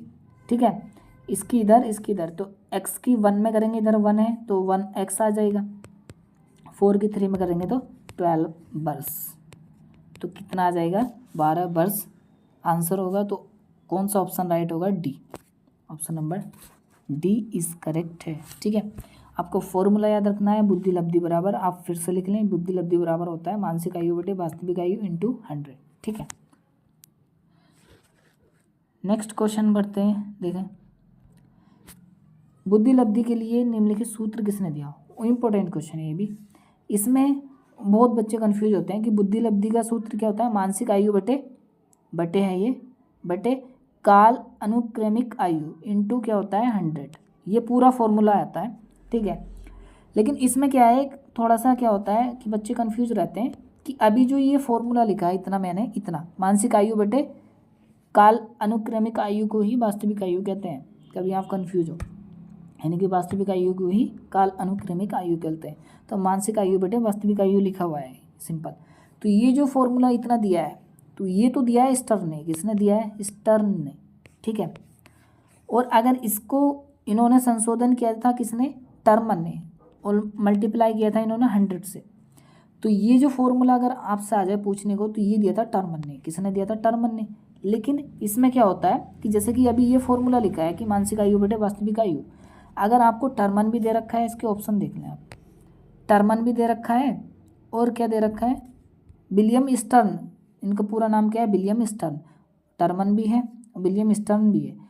तो अगर ये दोनों हैं, आपने इन दोनों में से चाहे ये लगाया हो या ये लगाया हो, उस फॉर्मूले का, यानी कि मानसिक आयु बटे वास्तविक आयु इंटू 100 नहीं है उसमें, ठीक है। तो चाहे ये लगा लो ये लगा, दोनों सही जाएंगे आपके। इस अगर ये दोनों ऑप्शन में है तो आपको आयोग क्या देगा, एक बोनस अंक मिलेगा सब बच्चों को, क्योंकि इसका आयोग हमेशा क्या कर मानता है, दोनों को ही सही मानता है, चाहे आप ये लगा लो ये लगा लो। और अगर आपने इस तरीके से लगाया यानी कि इंटू 100, तो इसका टर्मन होता है सिंपली, ठीक है। टर्मन ने कब दिया था, 1916 में दिया था, ये संशोधन किया था इस फॉर्मूले का। और जो स्टर्न ने दिया था वो कब दिया था, स्टर्न ने ये दिया था 1912 में। कब दिया था, 1912 में। और टर्मन ने कब दिया था, 1916 में। ये नोट कर लें आप। बढ़ते हैं नेक्स्ट क्वेश्चन की ओर, क्वेश्चन नंबर 21, ठीक है। आज हम डिटेल के साथ पढ़ रहे हैं तो क्लास थोड़ी लंबी चली गई। सृजनात्मकता मुख्यतः किस संबंधित है, किससे संबंधित है, किस नहीं, किससे संबंधित है। थोड़ी सी पीडीएफ को सेव करते टाइम ये प्रॉब्लम हुई है गाइस, जो थोड़ी सी एरर चल रही है टाइपिंग में। तो किससे संबंधित है सृजनात्मकता, मतलब क्रिएटिविटी, ठीक है। तो क्रिएटिविटी किससे होती है, अतिशयक्रियता, कम बोधगम्यता, अतिसारी चिंतन या अपसारी चिंतन। अभी हमने ऊपर पढ़ा था क्रिएटिविटी के बारे में थोड़ा सा। क्रिएटिविटी उसे कहते हैं जो लिमिटेड सोर्स ना हो, जो आउटर सोर्स हो, मतलब बाह्य सोच रखता हो, उसको बोलते हैं सृजनात्मकता। यानी कि चारों तरफ की सोच रखने वाले को ही सृजनात्मक पर्सन बोलेंगे, यानी कि क्रिएटिव पर्सन बोलेंगे। तो इसका हो जाएगा डाइवर्जेंट थिंकिंग, इसको बोलते हैं अपसारी चिंतन। डाइवर्जेंट थिंकिंग, डाइवर्जेंट थिंकिंग, ठीक है। डाइवर्जेंट थिंकिंग ही क्या होती है, क्रिएटिव होती है पर्सन, उसको बोलते हैं क्रिएटिविटी, यानी कि सृजनात्मकता है। तो डी ऑप्शन इज करेक्ट होगा। नेक्स्ट क्वेश्चन नंबर, और हाँ जैसे कि आप यहाँ से समझ लें, जैसे कि अभी हमने ऊपर पढ़ा था ऑब्जेक्टिविटी, पढ़ा था ना ऑब्जेक्टिव। ऑब्जेक्टिव क्वेश्चन को क्या कहते हैं, ऑब्जेक्टिव जो क्वेश्चन होते हैं वो आते हैं अभिसारी चिंतन में। किस में आते हैं, अभिसारी चिंतन। एक लिमिटेड सोर्स होता है, एक ही उत्तर वाले क्वेश्चन किस में आते हैं, अभिसारी। यहाँ से एक क्वेश्चन आपका और एक रेडी हो गया कि एक उत्तर वाले क्वेश्चन किस चिंतन के अंतर्गत आते हैं, वो आते हैं अभिसारी चिंतन के अंतर्गत। कि एक उत्तर वाले जो क्वेश्चन होते हैं वो किस चिंतन के अंतर्गत आते हैं, अभिसारी चिंतन। और एक से ज़्यादा उत्तर वाले यानी कि थिंकिंग वाले क्वेश्चन किसके अंदर आते हैं, वो आते हैं अपसारी चिंतन में, ठीक है। एक उत्तर वाले अभिसारी में और एक से ज़्यादा अपसारी में, ठीक है। नेक्स्ट क्वेश्चन नंबर 22, निम्नलिखित में से कौन सी स्थिति समायोजन को बढ़ावा देती है। तो तीव्र चिंतन, अपराध बोध के बारे में जिन्होंने सोच, यानी कि अपराध 22, ये जिन्होंने नहीं है गाइस, बहुत मिस्टेक हुई है। बिल्कुल पीडीएफ एकदम ठीक थी, एकदम बढ़िया से बनाई है कई बार चेक करके, लेकिन वो फ़ॉन्ट चेंज किया ना हमने लास्ट टाइम, तो फ़ॉन्ट की वजह से क्या हुआ, इसमें ऑटोमेटिक एरर आ गई। अभी आपको मैं दिखाऊंगा, देखना। एक जगह तो 46 का ना 48 लिख रखा है, वो लिखा हुआ भी है, मैंने मिटाया भी नहीं। और पीडीएफ में 46 है, आपको जब पीडीएफ मिलेगी ना उसमें 46 लिखा हुआ रहेगा, देख लेना, ठीक है। जब हमने फ़ॉन्ट चेंज करा तो इसने पता नहीं क्यों गड़बड़ कर दी है कहीं कहीं, तो उसका नाम भी रोबोट मोनो है फ़ॉन्ट का ना, तो इसने रोबोट ही बना दिया हमारा। ये फ़ॉन्ट लिया था मैंने लास्ट टाइम, चेंज किया तो उसने गड़बड़ कर दी, ठीक है। तो ये क्या है यहाँ पे लिखा हुआ, अपराध बोध के बारे में, यानी कि जुनूनी क्या है, जुनूनी है लिखा हुआ यहाँ पे। एक तो हमारा पेन नहीं है तो बहुत सारी प्रॉब्लम हो रही है। नेक्स्ट कोशिश करेंगे नेक्स्ट वीडियो में हमारा पेन भी आ जाए, ठीक है। तो जुनूनी सोच, ये जिन्हों नहीं है, जुनूनी, जुनून वाली सोच, ठीक है। बीमारी का डर या विक्षिप्त भय और चिंता से मुक्त, ये ठीक लिखा हुआ। तो कौन सा राइट हो जाएगा, तो विक्षिप्त किसे बोलते हैं, जो हमारा एंजाइटी होता है, यानी कि न्यूरोटिक जो होती है हमारी, विक्षिप्त बोलते हैं न्यूरोटिक को। तो option number D is correct होगा, ठीक है। क्या था, हमारी कौन सी स्थिति समायोजन को बढ़ावा देगी, समायोजन को प्रमोट करेगी। जो एडजस्टमेंट होता है, समायोजन को बोलते हैं एडजस्टमेंट, को उसको प्रमोट कौन करता है? तो प्रमोट करता है विक्षिप्त, भय और चिंता से मुक्त जो हमारा काम होता है वो हमारा क्या होता है, किसको प्रमोट करेगा? एक जो हमारी कंडीशन होगी उसको एडजस्टमेंट, उसको समायोजन को बढ़ावा देने में हम काम करेगा। ठीक है, option number D is correct. Next question number 23, प्रतिभाशाली बालक के लक्षण क्या है? तो ऑप्शन ए अभिव्यक्ति में नव्यता, बी जिज्ञासा, सी वार्तालाप प्रियता और डी अति सक्रियता। तो जो अभी हमने पढ़ा था कि भाई कौन होते हैं गिफ्टेड, प्रतिभाशाली को क्या कहते हैं? गिफ्टेड चिल्ड्रन, यानी कि गिफ्टेड चिल्ड्रन। ठीक है, तो गिफ्टेड चिल्ड्रन कौन से होते हैं? तो गिफ्टेड चिल्ड्रन उन्हें कहते हैं जिनके अंदर क्या होती है, एक तो जिज्ञासु होते हैं। ठीक है, यानी कि जिज्ञासु, क्यूरियोसिटी उनके, और नोवेल्टी इन एक्सप्रेशन, मतलब अभिव्यक्ति में नव्यता हो और जिज्ञासा हो। वार्तालाप प्रियता, वार्तालाप वाले तो होते नहीं प्रतिभाशाली। अति सक्रियता, अति सक्रियता का मतलब होता है हाइपर एक्टिवनेस, तो हाइपर एक्टिवनेस भी नहीं होते वो कि कुछ गड़बड़ कर दिया काम, ऐसे भी नहीं होते वो। उनकी सोच जो है ना बढ़िया होती है, बढ़िया लेवल की होती है एकदम। तो जिज्ञासा यानी कि उनको बोलते हैं क्यूरियोसिटी, और नोवेल्टी इन एक्सप्रेशन और अभिव्यक्ति में नव्यता। तो ऑप्शन पहला और दूसरा राइट है। तो देखते हैं कौन सा ऑप्शन राइट जाएगा हमारा, पहला और दूसरा। तो बी ऑप्शन इज करेक्ट। ठीक है, नेक्स्ट क्वेश्चन नंबर है हमारा 24। ठीक है, एक व्यक्ति में एक समय पर दो विपरीत इच्छाओं का होना क्या कहलाता है? इम्पोर्टेंट क्वेश्चन है ये, अक्सर पूछा जाता है कि एक पर्सन है और एक ही टाइम पे, सेम टाइम पे उसको दो काम करने हैं, लेकिन दोनों उसके लिए इम्पोर्टेंट है। ठीक है, तो वो कंडीशन होती है द्वंद्व की। क्या होती है? द्वंद्व की। ठीक है, सॉरी, क्या होता है? दो विपरीत इच्छाओं का होना। दो विपरीत इच्छाओं की बात चल रही है, तो ये हो जाएगा एक व्यक्ति में एक समय पर दो विपरीत इच्छाएं हैं, तो उसे आ जाएगा कॉन्फ्लिक्ट में। किस में आएगा? दो विपरीत इच्छाएं हैं तो कॉन्फ्लिक्ट के अंदर आएगा। ठीक है, नेक्स्ट क्वेश्चन की ओर बढ़ते हैं 25। रवि एक बुद्धि परीक्षण इंगित करता है कि वह औसत से लेकर औसत से अधिक बुद्धिमत्ता की श्रेणी में आता है। हालांकि पढ़ने वर्तनी सामाजिक विज्ञान और विज्ञान में उसके ग्रेड बहुत कम है। तो बहुत कम है इसका मतलब इसे प्रॉब्लम है इन्हीं में। उसके गणित के ग्रेड काफ़ी अधिक हैं। गणित के ग्रेड तो अच्छे हैं। रवि लेखन कौशल में अच्छा है, लेखन कौशल में भी बढ़िया है, तो रवि में अधिक संभावना है। किस चीज़ की संभावना है भी? देखो, लिखने में उसका कोई प्रॉब्लम नहीं, भाई लिखता है वो बढ़िया करके। ठीक है, लेकिन प्रॉब्लम कहाँ से? पढ़ने में, वर्तनी में, सामाजिक विज्ञान में और विज्ञान में उसके ग्रेड बहुत कम है। इसका मतलब क्या है? पढ़ने में और वर्तनी से रिलेटेड जो भी हमारा ऑप्शन होगा वही राइट जाएगा। देखते हैं, लिखने में तो बढ़िया था, ये तो होगा नहीं। ये लिखा देखो, रवि लेखन कौशल में अच्छा है, तो ये तो होगा नहीं। डिसकैलकुलिया, पढ़ने लिखने, मैथ का तो यहाँ जिक्र ही नहीं है, तो ये भी नहीं होगा। डिसलेक्सिया पढ़ने है, और डिस्फेजिया बोलने, तो बोलने में कोई प्रॉब्लम थी नहीं। देखो, पढ़ने में और बोलने में थोड़ा अंतर होता है। ठीक है, तो option number C is correct होगा। ओके, पढ़ने का मतलब होता है कि जैसे कि कोई चीज़ देख के पढ़ रहा हूँ, और बोलने का मतलब होता है बिना कुछ देखे वो बात कर रहा है किसी से, तो तब तो उसे कोई प्रॉब्लम नहीं होती बोलने में। लेकिन हाँ, पढ़ने में उसको प्रॉब्लम है, मतलब अटक अटक के वो पढ़ रहा है, उसको प्रॉब्लम हो रही है। ठीक है, तो ये हो जाए डिसलेक्सिया, इसे बोलते हैं पढ़ने से संबंधित विकृति। तो option number C is correct. Next question number 26।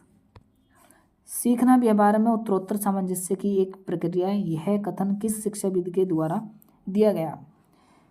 Skinner के, वुडवर्थ, क्रो और गेट्स एवं अन्य। तो ये डेफिनेशन बतानी है, किन की है?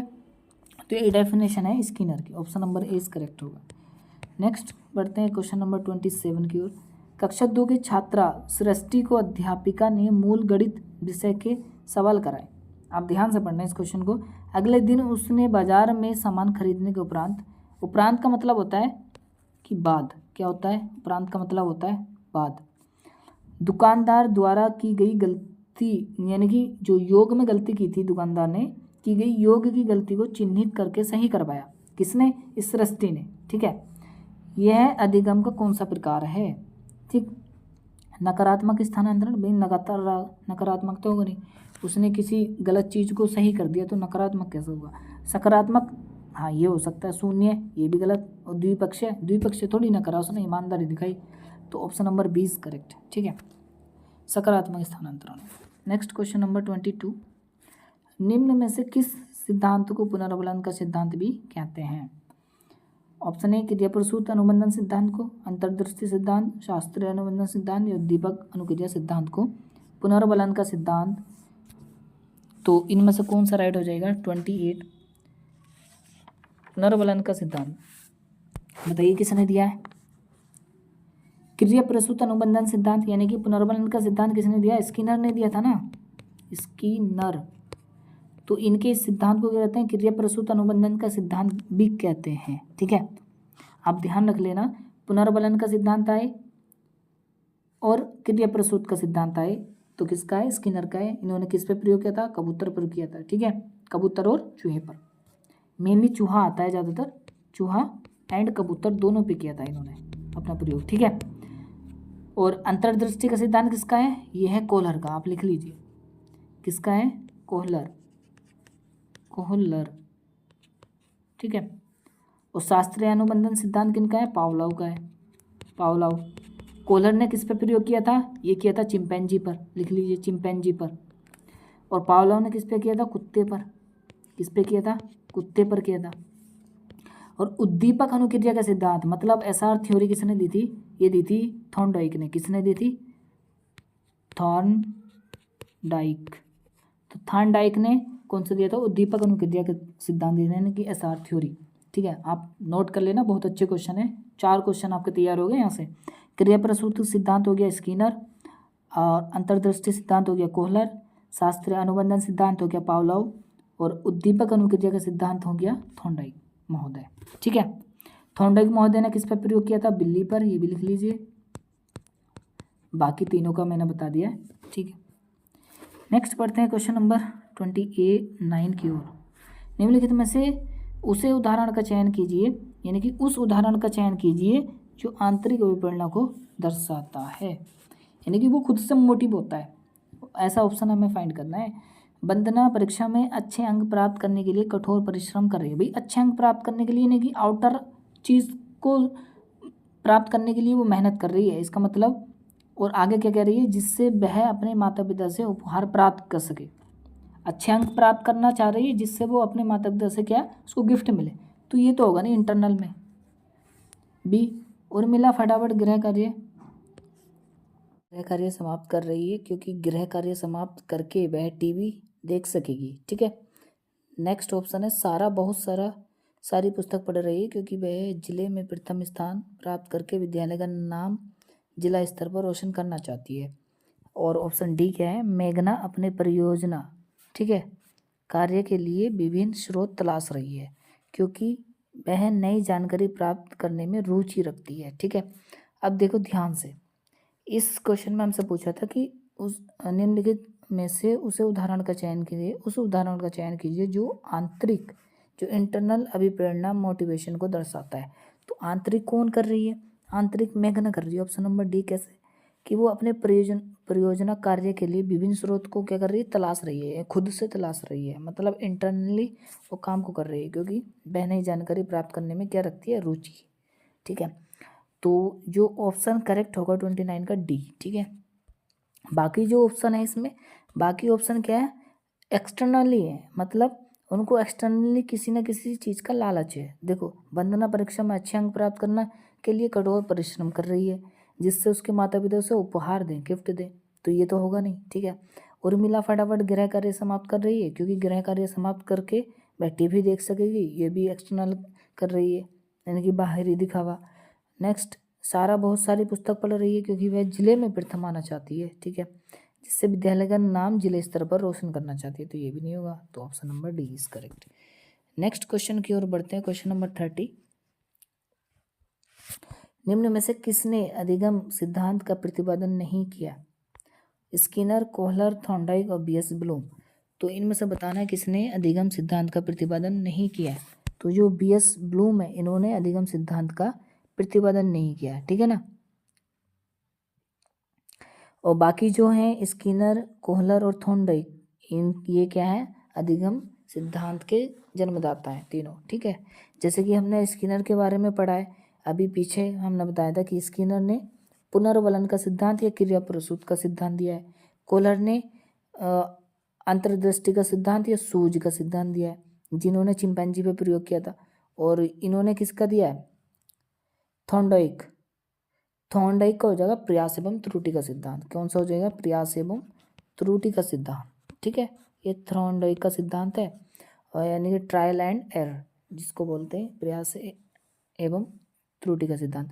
कोहलर ने चिंपैंजी पे किया था और थॉर्नडाइक ने बिल्ली पे किया था प्रयोग, और स्किनर ने चूहे और कबूतर पे किया था। ठीक है, इनके बारे में हमने जानना। ये आप लिख लें इस चीज़ को। ठीक है, जो मैंने बोला इस चीज़ को आप लिख लें, ये आपके नोट्स बन रहे हैं बेहतरीन वाले एकदम। अब बढ़ते हैं नेक्स्ट क्वेश्चन की ओर। 31 क्वेश्चन नंबर 31 देखें क्या है। बाल केंद्रित शिक्षण विधि का अर्थ है। ऑप्शन ए, बच्चों को शिक्षक का अनुसरण और अनुकरण करने के लिए कहना, बच्चों को पूर्ण रूप से स्वतंत्रता देना, बच्चों को नैतिक शिक्षा देना, बच्चों की अभिव्यक्ति और उसकी सक्रियता भागीदारी को महत्व देना। ठीक है, देखो क्या है कि पहला ऑप्शन है हमारा, बच्चों को शिक्षक का अनुसरण और अनुकरण करने के लिए कहना। भाई बच्चों को कुछ कह नहीं सकते हम ज़्यादा। ठीक है, तो ये नेगेटिव होगा, ये नहीं होगा। बच्चों को पूर्ण रूप से स्वतंत्रता भी नहीं देनी। ठीक है, ताकि पता चले वो भाग गए कॉलेज से। ठीक है ना, या फिर मार पिटाई कर रहे हैं कि भाई पूरी छूट मिल गई अब लड़ाई करो। बच्चों को नैतिक शिक्षा देना, नैतिक शिक्षा बच्चों को कहाँ दी जाएगी? ठीक है,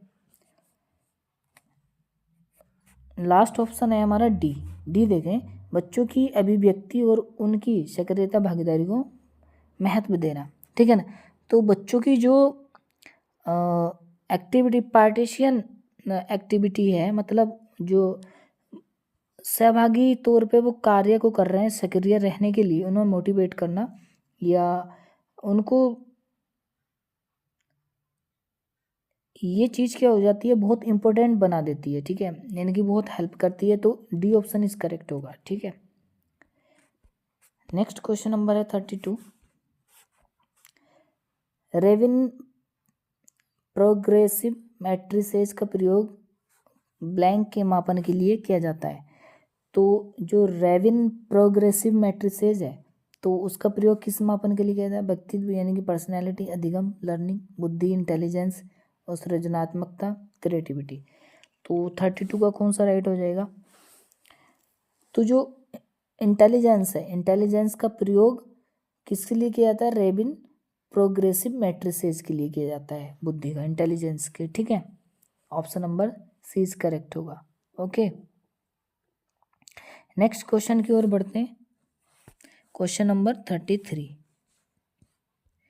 अब गाइस बुद्धि के बारे में हम थोड़ा पढ़ सकते हैं। ठीक है, बुद्धि जैसे कि इंटेलिजेंस अभी हमने पढ़ा है। इंटेलिजेंस सभी का IQ अलग अलग होता है, कि सामान्य और तीव्र किसका होता है, या मन बुद्धि किसकी होती है। ये चीज़ें क्या होती हैं, बुद्धि के अंदर आती हैं सारी की सारी चीज़ें।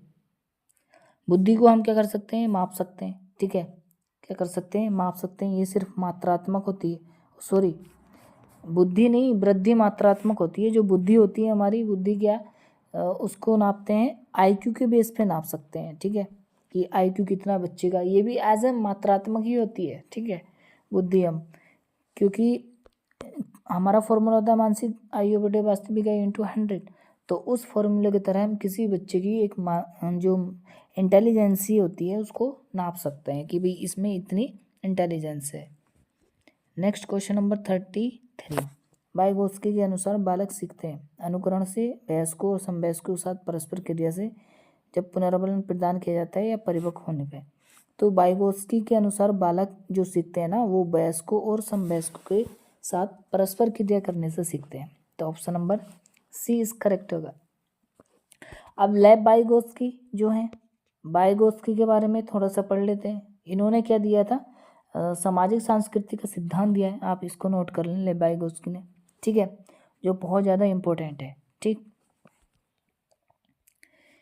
Next question number 34। किस मनोवैज्ञानिक के द्वारा सर्वप्रथम बुद्धि परीक्षण का निर्माण किया गया? तो देखो, सर्वप्रथम बुद्धि का जो परीक्षण का निर्माण किया गया है ना, आप इसको समझें क्वेश्चन को। ठीक है, एक तो होता है सर्वप्रथम बुद्धि का सूत्र किसने दिया। ठीक है, वो क्वेश्चन अलग है। और एक ये कि सर्वप्रथम बुद्धि परीक्षण का निर्माण किसने किया। इसका परीक्षण और बुद्धि का सिद्धांत किसने दिया, दोनों अलग अलग साइंटिस्ट हैं, ठीक है। कि सर्वप्रथम बुद्धि का परीक्षण किसने किया, ये तो किया है हमारे बिने साहब ने, ठीक है ना।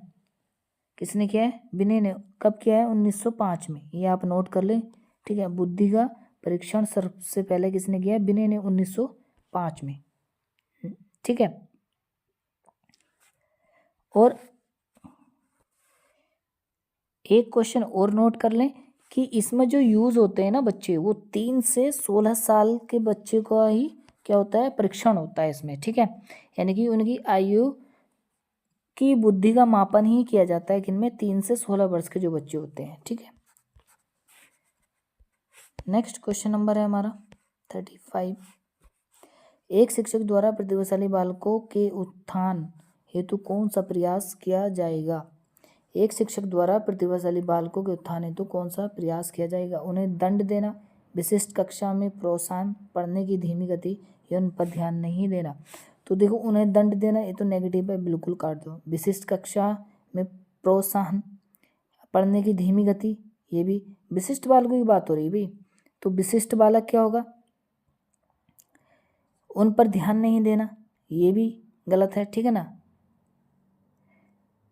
तो जो विशिष्ट कक्षाओं में प्रोत्साहन जो मिलता है ना, ये क्या होता है, एक शिक्षक द्वारा प्रतिभाशाली बालकों में उत्थान हेतु कौन सा प्रयास किया जाएगा। तो ऑप्शन नंबर 20 करेक्ट होगा, ठीक है। तो विशिष्ट बालक अभी हमने पढ़े कौन से होते हैं, कि वो अपने काम को स्वयं कर सकते हैं, तेजी से कर सकते हैं, क्रिएटिव होते हैं ये बच्चे, ठीक है। और गॉड गिफ्टेड होते हैं, ठीक है। ये चीज़ है, इनका IQ 140 या इसके प्लस होता है, ठीक है। नेक्स्ट क्वेश्चन नंबर है 36। अल्बर्ट बंडूरा के अनुसार निरीक्षण आत्म अधिगम हेतु 4 परिस्थितियों आवश्यक है। इन परिस्थितियों का सही क्रम हमें फाइंड करना है। क्रम है, कम नहीं है, सॉरी गाइस, क्रम। ऑप्शन है अनुप्रेरणा, अवधान, धारणा या पुनरुत्पादन। अवधान, अनुप्रेरणा, धारणा या पुनरुत्पादन। अवधान, धारणा, पुनरुत्पादन या अनुप्रेरणा, या अवधान, धारणा, अनुप्रेरणा या पुनरुत्पादन। अब देखो, अवधान, धारणा, ये जो वर्ड है ना, ये थोड़े से अजीब से लग रहे हैं, तो इनकी प्लीज़ आप इंग्लिश जरूर देखना, ठीक है। आप इनकी इंग्लिश देखोगे तो आसानी से इनको फाइंड आउट कर लोगे। अब देखें ध्यान से, अब इसका जो राइट हो जाएगा, अल्बर्ट बंडूरा के अनुसार निरीक्षण आत्म अधिगम। अल्बर्ट बंडूरा ने 4 परिस्थितियां बताई थी। कौन सी, सबसे पहले थी अवधान। अवधान को बोलते हैं अटेंशन। और धारणा होती है रिटेंशन। और पुनरुत्पादन कौन सा होता है, रिप्रोडक्शन। और अनुप्रेरणा तो पता ही होगा, मोटिवेशन, ठीक है।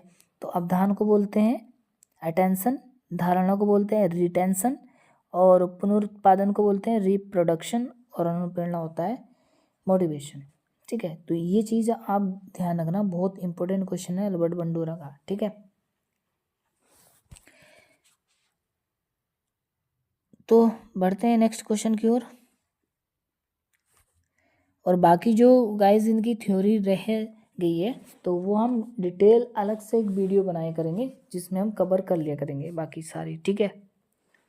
सिगमंड फ्राइड के अनुसार अचेतन मन की विशेषताओं को ज्ञात करने की सर्वाधिक उपयुक्त विधि कौन सी है। तो व्यक्तिक अध्ययन है, या स्वप्न विश्लेषण है, नेक्स्ट, या समाजमिति तकनीक है, या साक्षात्कार है। तो कौन सा है 37 का ऑप्शन नंबर कौन सा राइट हो जाएगा, बी राइट होगा, ठीक है। स्वप्न विश्लेषण, ठीक है, यानी कि ड्रीम एनालिसिस। तो सिगमंड फ्राइड के अनुसार जो अचेतन मन है, उसकी विशेषताओं को ज्ञात करने की सर्वाधिक उपयुक्त विधि कौन सी है, स्वप्न विश्लेषण, ठीक है। अब सिगमंड फ्राइड के बारे में थोड़ा सा जान लेते हैं। इन्होंने जो सिद्धांत दिया था, मनोविश्लेषणात्मक सिद्धांत दिया है, आप ये याद रखें, मनोविश्लेषणात्मक, नाम भी बड़ा अजीब है, ठीक है। मनोविश्लेषणात्मक, ठीक है, ये सिद्धांत इन्होंने दिया है, और इसका राइट हो जाएगा option number B. Next question number है 38। ADHD मीन्स मतलब ADHD की फुल फॉर्म क्या है, इसका मतलब क्या है, और इस पर क्वेश्चन आया। अटेंशन इसकी फुल फॉर्म क्या होती है गाइस, ये नोट कर लें, attention deficit hyper activity disorder, ये पूछी जाती है, बहुत इंपॉर्टेंट क्वेश्चन है ये भी, इसकी फुल फॉर्म भी पूछी जाती है एग्जाम में। तो ऑप्शन ए बातचीत कठिनाई वाले बालक होते हैं ADHD के अंदर, या श्रवण दुर्बलता वाले बालक होते हैं, ध्यान विकार वाले बालक होते हैं, दृष्टिहीनता वाले बालक होते हैं। कौन से बालक होते हैं, तो इसके अंदर जो होते हैं ध्यान विकार वाले बालक होते हैं। Option number C is correct होगा, ठीक है, कौन सा, सी, सही है। नेक्स्ट क्वेश्चन है हमारा 39। एक परीक्षण जो व्यक्ति की किसी एक या अधिक क्षेत्रों में उसकी विशेषताओं और कमियों को व्यक्त करने के लिए बनाया जाता है कहलाता है। उपचारात्मक परीक्षण मीन्स रेमेडियल टेस्ट, निदानात्मक परीक्षण, डायग्नोस्टिक टेस्ट, उपलब्धि परीक्षण, अचीवमेंट टेस्ट और रचनात्मक फॉर्मेटिव टेस्ट। तो एक परीक्षण जो व्यक्ति किसी एक या अधिक क्षेत्रों में उसकी विशेषताओं और कमियों को व्यक्त करने के लिए बनाया गया है कहलाता है। तो उसे क्या कहते हैं, तो अगर हम किसी भी बच्चे की एज ए स्टूडेंट ले लेते हैं हम, कि किसी भी बच्चे की अगर हम कमी को फाइंड करते हैं वो कि तो क्या करते हैं, डायग्नोस करते हैं उसकी, यानी कि निदान करते हैं उसकी कमियों का।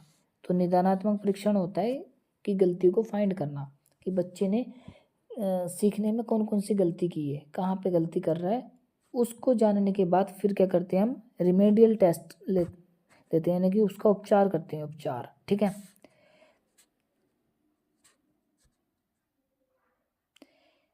और नेक्स्ट क्वेश्चन है हमारा 40। तो कौन सा राइट हो जाएगा, ऑप्शन नंबर इसका बी। नेक्स्ट क्वेश्चन नंबर है हमारा 40। भारतीय संविधान में कौन सी संशोधन द्वारा शिक्षा का अधिकार सम्मिलित किया गया है। तो शिक्षा का जो अधिकार है वो कब सम्मिलित किया गया है, किस संशोधन द्वारा, 86वां संशोधन, 74वां संशोधन, 89वां संशोधन या 91वां संशोधन। तो 40 का कौन सा राइट हो जाएगा, 86वां संशोधन जो हुआ था। अब ये कब हुआ था इसके बारे में जानते हैं, इंपॉर्टेंट क्वेश्चन है, इससे 1-2 क्वेश्चन जरूर आते हैं, ठीक है। तो निःशुल्क शिक्षा का अधिकार अधिनियम है, 86वां संविधान संशोधन हुआ था, कब हुआ था ये आप नोट कर लें, कि 2002 में हुआ था, ठीक है।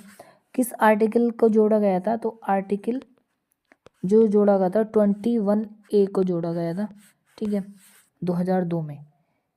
इसके अंदर जो बच्चों की एज होती है वो होती है 6 से 14 वर्ष के बच्चों को निःशुल्क शिक्षा दी जाती है, यानी कि क्लास 1 to 8 तक, ठीक है ना, बिल्कुल निःशुल्क शिक्षा होती है, 0 से मान सकते हैं आप, 0 से 8 तक, ठीक है। और कौन सी एज के बच्चे होते हैं, 6 से 14 वर्ष के बच्चे होते हैं, और इसकी एज उन बच्चों के लिए बढ़ाई जाती है जो विकलांग होते हैं, ठीक है। तो उनकी जो एज है 6 से 18 वर्ष है विकलांगों की, आप ये भी नोट कर लें, ये क्वेश्चन बनता है अलग से, ठीक है। तो ये सारे के सारे इसमें क्वेश्चन आते हैं, बहुत इंपॉर्टेंट है। और हाँ, एक क्वेश्चन और बन जाता है कि ये जो संविधान जो हमारा संशोधन है, ये शिक्षा का अधिकार कब से लागू हुआ और कब पारित हुआ। तो पारित पहले हुआ था, तो पारित जो हुआ था ये हुआ था 2009 में, ठीक है। और ये लागू कब हुआ था, मतलब इसको अप्लाई कब किया गया था, तो 1 अप्रैल 2010 को क्या हो गया था, ये लागू हो गया था, ठीक है, पूरे भारत में, जम्मू कश्मीर को छोड़ के। तो आप ये 2 क्वेश्चन और याद रखना, इससे हमने 6 क्वेश्चन कर लिए, ठीक है। 2009 में पारित हुआ था शिक्षा का अधिकार अधिनियम, और लागू कब हुआ था, 1 अप्रैल 2010 को, ठीक। नेक्स्ट क्वेश्चन नंबर है हमारा 41। NCF 2005 में कला शिक्षा को छोड़ने का उद्देश्य है तार्किक चिंतन में अभिवृद्धि, वैज्ञानिक दृष्टिकोण का विकास, सांस्कृतिक विरासत की सराहना, ऐतिहासिक जगहों का परिभ्रमण। तो 41 का कौन सा राइट हो जाएगा, ऑप्शन नंबर सी, सांस्कृतिक विरासत की सराहना। तो NCF 2005 कला शिक्षा को छोड़ने का उद्देश्य क्या रहा, कला शिक्षा, सॉरी छोड़ना नहीं है अभी, हम भी तो कहें यार छोड़ा थोड़ी था, जोड़ा था, क्या है, जोड़ना गाइस, इसके लिए सॉरी, क्योंकि इसमें मिस प्रिंट हुई है फॉन्ट की वजह से, सिर्फ फ़ॉन्ट की वजह से हुई है, इसमें छोड़ना नहीं है, जोड़ना है, शिक्षा को जोड़ना। हमारा जो आपको PDF देंगे ना उसमें करेक्शन ज़रूर से ज़रूर कर देंगे, ठीक है, उसकी टेंशन ना लें आप। तो NCF 2005 में कला शिक्षा को जोड़ने का उद्देश्य क्या था? कला शिक्षा को जोड़ने का उद्देश्य ये था कि सांस्कृतिक विरासत की सराहना की जाए, ठीक है, इसलिए जोड़ा था। Option number C is correct होगा। नेक्स्ट क्वेश्चन नंबर है हमारा 42। विकास कभी न समाप्त होने वाली प्रक्रिया, यह विचार संबंधित है। तो निरंतरता के सिद्धांत, अंतर संबंध के सिद्धांत, अनन्य क्रिया के सिद्धांत से, एकीकरण के सिद्धांत से। तो अभी हमने पीछे सीखा था कि विकास क्या होता है, निरंतरता का सिद्धांत होता है, ठीक है, यानी कि ये कभी न समाप्त होने वाली प्रक्रिया होती है जब तक डेथ नहीं हो जाए, ठीक है। नेक्स्ट क्वेश्चन नंबर है हमारा 43। निम्नलिखित में से कौन सी बुद्धि का घटक नहीं है? तार्किक चिंतन, व्यावसायिक रुचियां, स्मृति या अनुभव से सीखना। तो 43 का कौन सा राइट हो जाएगा, यानी कि निम्नलिखित में से कौन सा बुद्धि का घटक नहीं है जी? तो इनमें से बताइए कौन सा नहीं है। तो जो हमारे व्यावसायिक रुचियां हैं ना, ये बुद्धि का घटक नहीं होता है, यानी कि वोकेशनल चॉइसेस जो होती हैं वो बुद्धि का घटक थोड़ी ना होती है। नेक्स्ट क्वेश्चन नंबर है हमारा 44। निम्नलिखित में से कौन सा बालक की कौन सी प्रक्रिया मनोगत्यात्मक नहीं है? सोचना, लिखना, गेंद फेंकना या खेलना।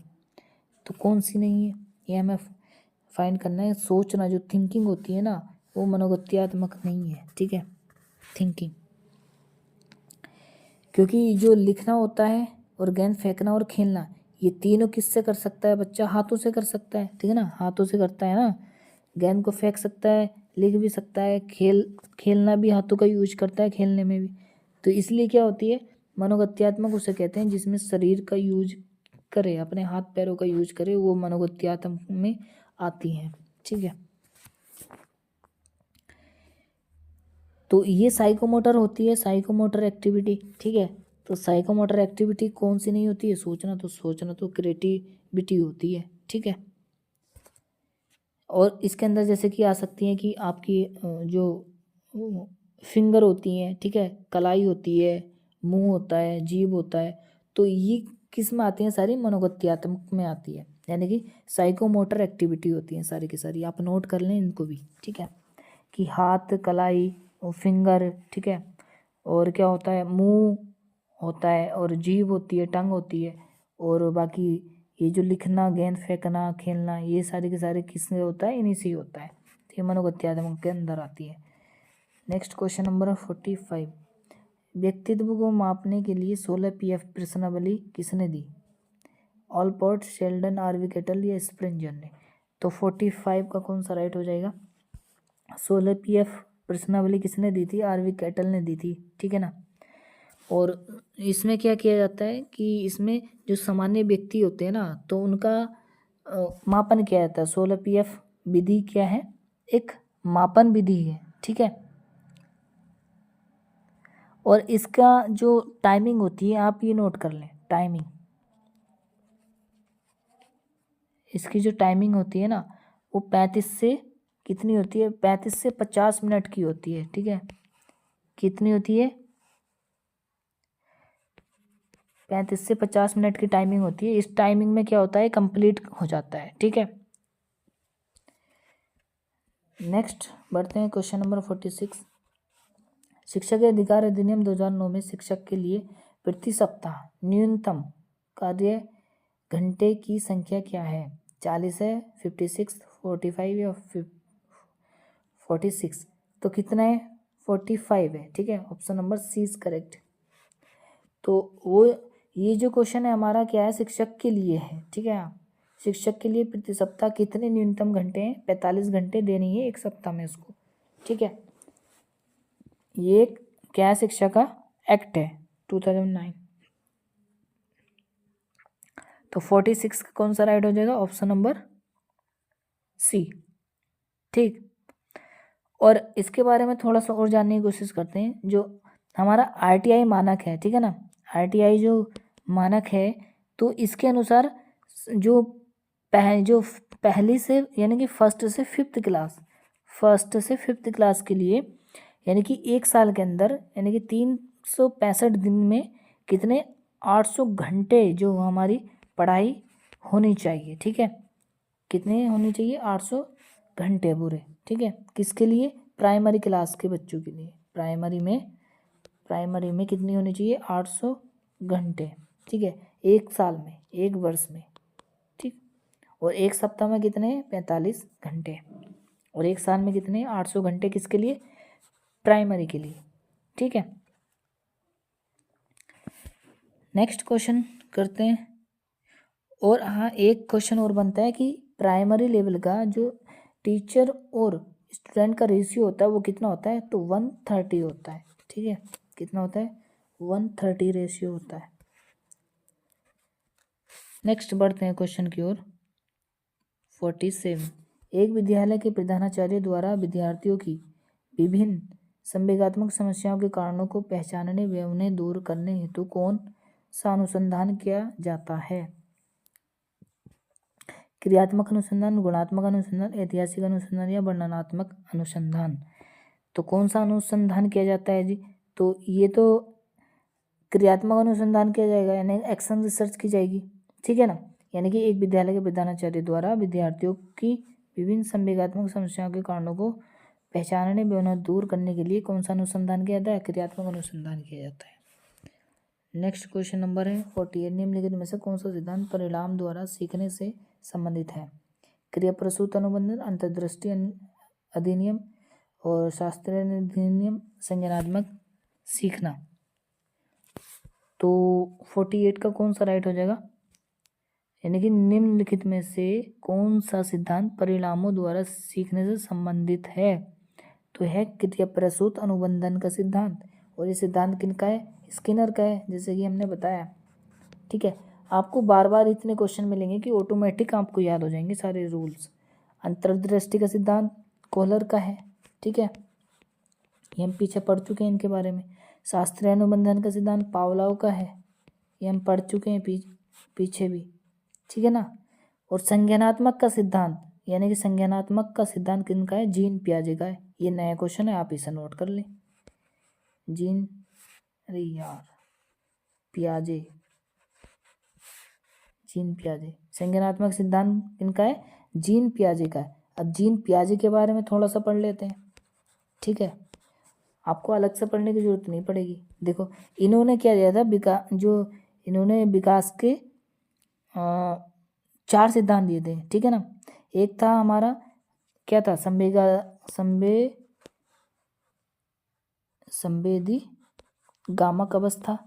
इन्होंने कितनी अवस्था दी थी? 4 अवस्थाएं दी हैं। पहली लिखें संवेदी गामक अवस्था, संवेदी गामक अवस्था। संवेदी गामक अवस्था होती है 0 से 2 वर्ष। दूसरी होती है पूर्व संक्रियात्मक अवस्था, पूर्व संक्रियात्मक अवस्था, ये होती है 2 से 7 वर्ष। तीसरी होती है मूर्त संक्रियात्मक अवस्था, मूर्त संक्रियात्मक अवस्था, ये होती है हमारी 7 से 11 वर्ष। और लास्ट होती है हमारी अमूर्त संक्रियात्मक अवस्था, अमूर्त संक्रियात्मक अवस्था, ये होती है 11 से 15 वर्ष। ठीक है, तो ये आप जरूर से जरूर नोट कर लें चारों को। ठीक है, ये अवस्थाएं किन की है? जीन पियाजे की है। इनका सिद्धांत कौन सा है? संज्ञानात्मक सिद्धांत है। ठीक है, बढ़ते हैं नेक्स्ट क्वेश्चन की ओर। 49, जब हम वर्तमान स्कीमा का प्रयोग बाह्य जगत के विश्लेषण हेतु करते हैं तब उसे कहा जाता है आत्म सातीकरण अनुकूलन, यानी कि आत्म सात्मीकरण अनुकूलन, संबंध या संतुलन। तो 49 का कौन सा राइट हो जाएगा? यानी कि जब हम वर्तमान स्कीमा का प्रयोग बाह्य जगत के विश्लेषण हेतु करते हैं तब उसे कहा जाता है, क्या कहा जाता है? आत्मसात्मीकरण बोलेंगे, एसिमिलेशन कहेंगे ना उसको। ठीक है, जब हम वर्तमान स्कीमा का प्रयोग बाह्य जगत के विश्लेषण हेतु करते हैं तो उसे बोलते हैं एसिमिलेशन। ठीक है, option number A is correct होगा। ठीक, नेक्स्ट क्वेश्चन की ओर बढ़ते हैं। 50।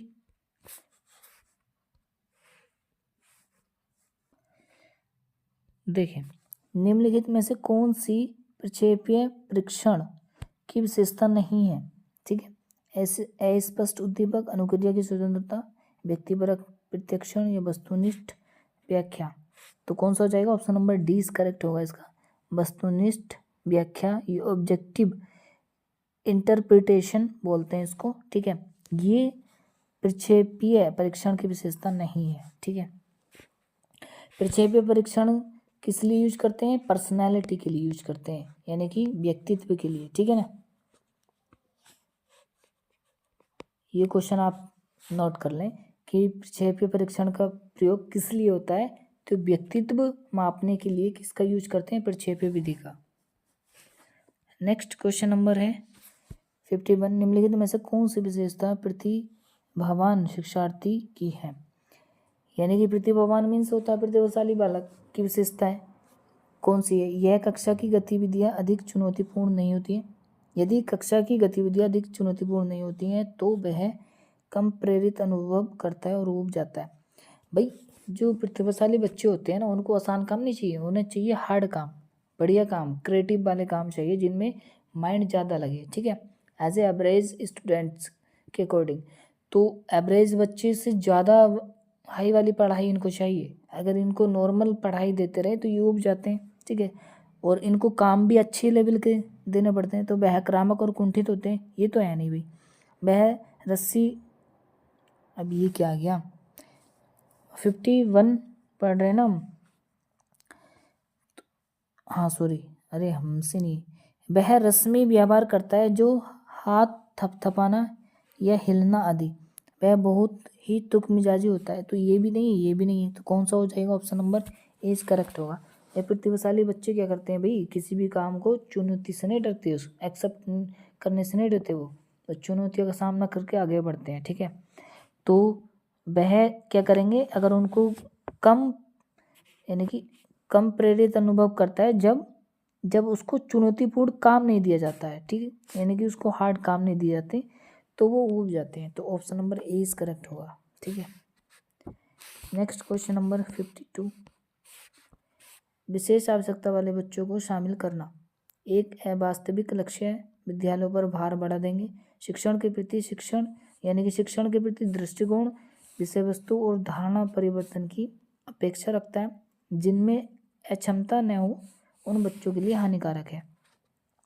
तो विशेष आवश्यकता वाले बच्चे को शामिल करना किसका उदाहरण है? विशेष आवश्यकता वाले बच्चों को शामिल करना, ऑप्शन नंबर कौन सा राइट हो जाएगा? सी, यानी कि शिक्षण के प्रति दृष्टिकोण विषय वस्तु और धारणा परिवर्तन की अपेक्षा रखता है। ठीक है, ये हमारा राइट ऑप्शन हो जाएगा विशेष आवश्यकता वाले बच्चों का। ठीक है, यानी कि अवास्तविक लक्ष्य ये भी नहीं, विद्यालयों पर कैसे बाहर बढ़ा देंगे भाई? इनमें जिनमें अक्षमता न हो उन बच्चों के लिए हानिकारक। नेगेटिव वर्ड हैं तो नेगेटिव वर्ड तो सारे के सारे खत्म हो जाएंगे।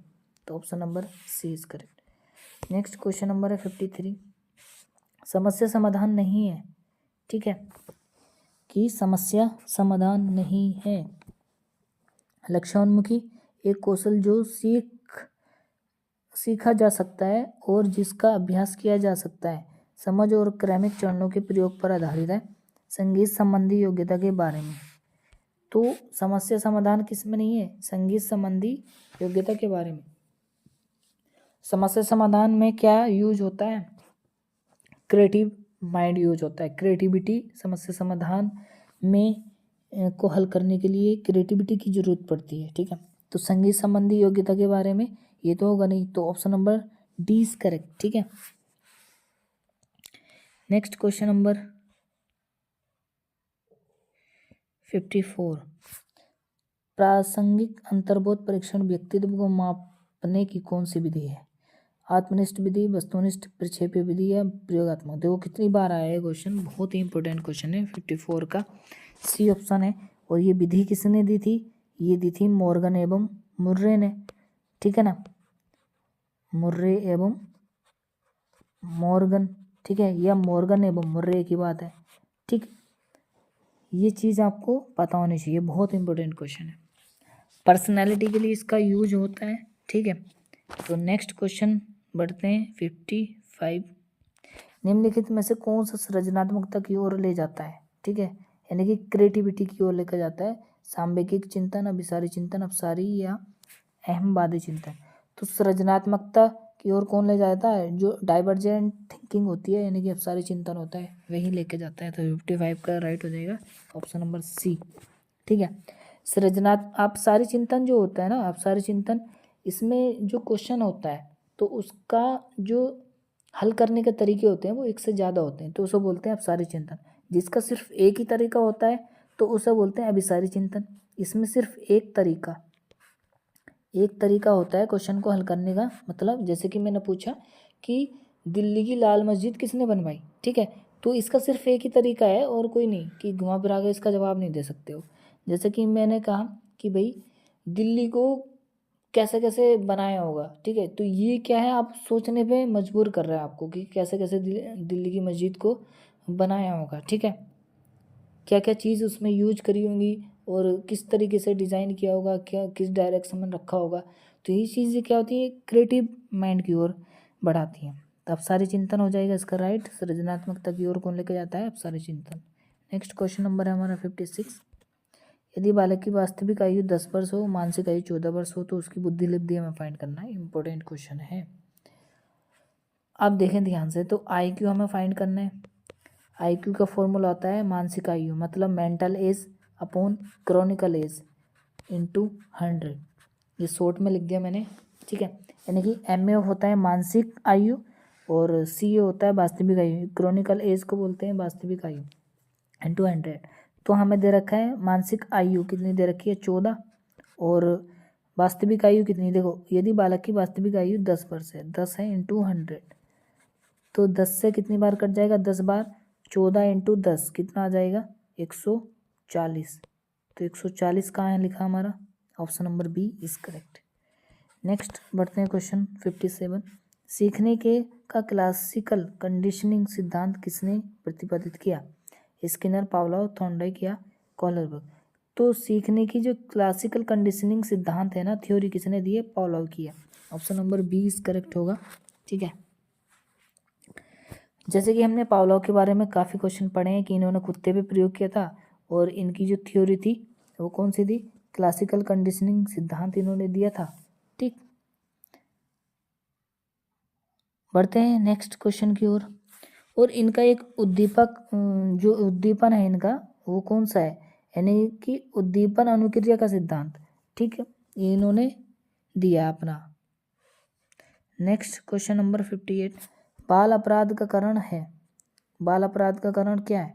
माता पिता में अनबन रहना, परिवार के सदस्यों का सहानुभूतिपूर्ण व्यवहार और परिवार में आपस की सहमति से कार्य होना, समृद्ध परिवार।